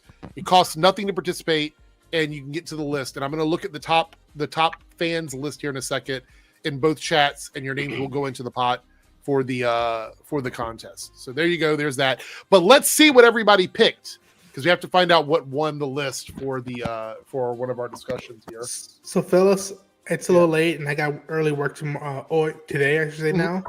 So I gotta head out because I'm gonna need it for today. Okay, Ronan. Well, thanks for hanging out. Go check out Ronan's channel, everybody. Thank you. Yeah, I just dropped the Predator stuff, Mandalorian stuff. I will be dropping my Fallout Season 2 trailer reaction soon, Kill Bill, the whole Bloody Fair trailer reaction soon, and then more coverage of anime. So yeah, check that out. Ronan, Yeah, really quickly. Why did the pickle go to the school's nurse's office? Why did the pickle go to the school's nurse's office? Nurse's office. Jesus. To get out of a jam. He felt dill. Oh God. I wrote it. Take care, man. Take care. That reminds me of what is it, Gary's joke on Joe's channel, like at the end when he does the joke. Is that Gary? Is that the right name? Yeah, the stream ending joke. Yeah. Oh. All right. So we got what won in the Reloaded channel. You guys voted for with 35% best Marvel superheroes. So that is and that's Marvel across anything: cartoons, TV shows, comic books, movies, live action plays, video games, whichever one. NFL Super Pro. Yep. Oh, I shouldn't give away my list. Okay, there you go. Best Marvel superheroes. Over on the Debunks channel, you guys had a chance to pick what content creator you want to be making a video on next week. You've already picked It's a Gundam, so one of next week's videos will be It's a Gundam. The other video I'll be doing for next week is with 31% Jester Bell. So I will be doing a It's a Gundam and Jester Bell video both next week. So get ready for that. It is what it is. It is what it is. But by the way, that guy I sent you, the clip I said, I kidding or was I? No, you were right. It was very Doomcock. Complete Doomcock ripoff. Yeah. Total. All right. With that being said, let's go ahead and see. We got a super sticker. I saw a super sticker pop up. Staggervore with a $2.99 super sticker, which doesn't show up on StreamYard, but it is a looks like a rock and roll hand, I think is what it was. Thank you, Staggervore, for that. I do appreciate it, supporting the channel. All right, let's see what we got here. Over on the Debunks channel, our top three are Columbia Rican, Extra Hero, and Tony Soprano again. So let me go ahead and give you guys Columbia Rican. That means you are going to be entered in 3 times now. And Tony Soprano is entered in 2 times. And Extra Hero, it is your first time in the list, but you will be on that list as well. Over on the Reloaded channel, our top 3 are Silhouetted Animator, Staggervore, and Columbia Rican. So you were entered in for another time on the list. So that's 4. Staggervore was already on the list, so you're going to be on there twice now. Oh. And Silhouetted Animator, you were on there as well. You're getting 2 of those.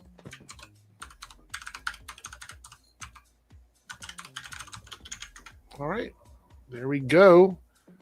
So thank you guys so much for participating in that. Remember, all you have to do is chat to get into it. That's it. And there we go. We do have one final super chat before we wrap everything up. I love all the emojis, so colorful in here. A Chronic here with a $2 super chat from New Zealand, all the way over in New Zealand. Jesus Christ and Lucifer, the DCU. Eric's Reloaded. Jesus Christ and Lucifer. Is there a Jesus in DC? I know there's a Lucifer. Is DC is there a confirmed Jesus in DC? I mean, in Legends of Tomorrow, there is. That's true. That is true. So this is the big cat. The little cat was in here earlier. This is the big one. He decided to come over and say hello. Larry says, Jesus Christ Superstar? Maybe. Look at all the... I love that the colorful emojis show up in the StreamYard chat. That's really cool. It's cool. Yeah. Because sometimes stuff doesn't show up like it's supposed to. I like that it's showing up. That's pretty nice. Anyway, with that being said, I want to thank you guys for hanging out with us tonight. Thank you for participating in the chat. Make sure you leave a like on the video. Let YouTube know that we are in the algorithm. I do appreciate it. And make sure you leave a comment. Watch it on playback if you haven't. If anything's missing, don't blame me. Blame the DMCA system, because that's not me.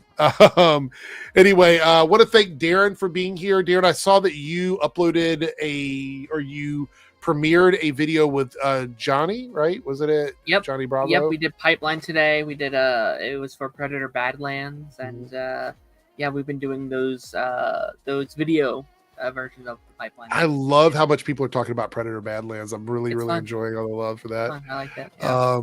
And make sure you go over and check out Joe's channel.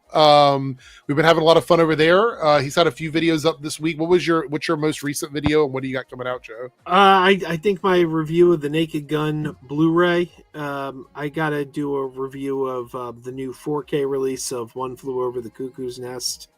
That's probably gonna be the next thing I get up there, and I'm going to see Running Man tomorrow, so I'll probably have a review of that up too. See you later, Chronic. Chris says that's what I'm talking about. There you go. Was he talking about it though? I don't know. I need to know. Now, Anyway, hey, Chris, if you were talking about it, we're good. But if not, you're caping on the big dog. Oh no. With that being said, we're out of here. We'll check everyone later. Have a good night. Thanks everybody for all the super chats, all the support this evening. I do appreciate it.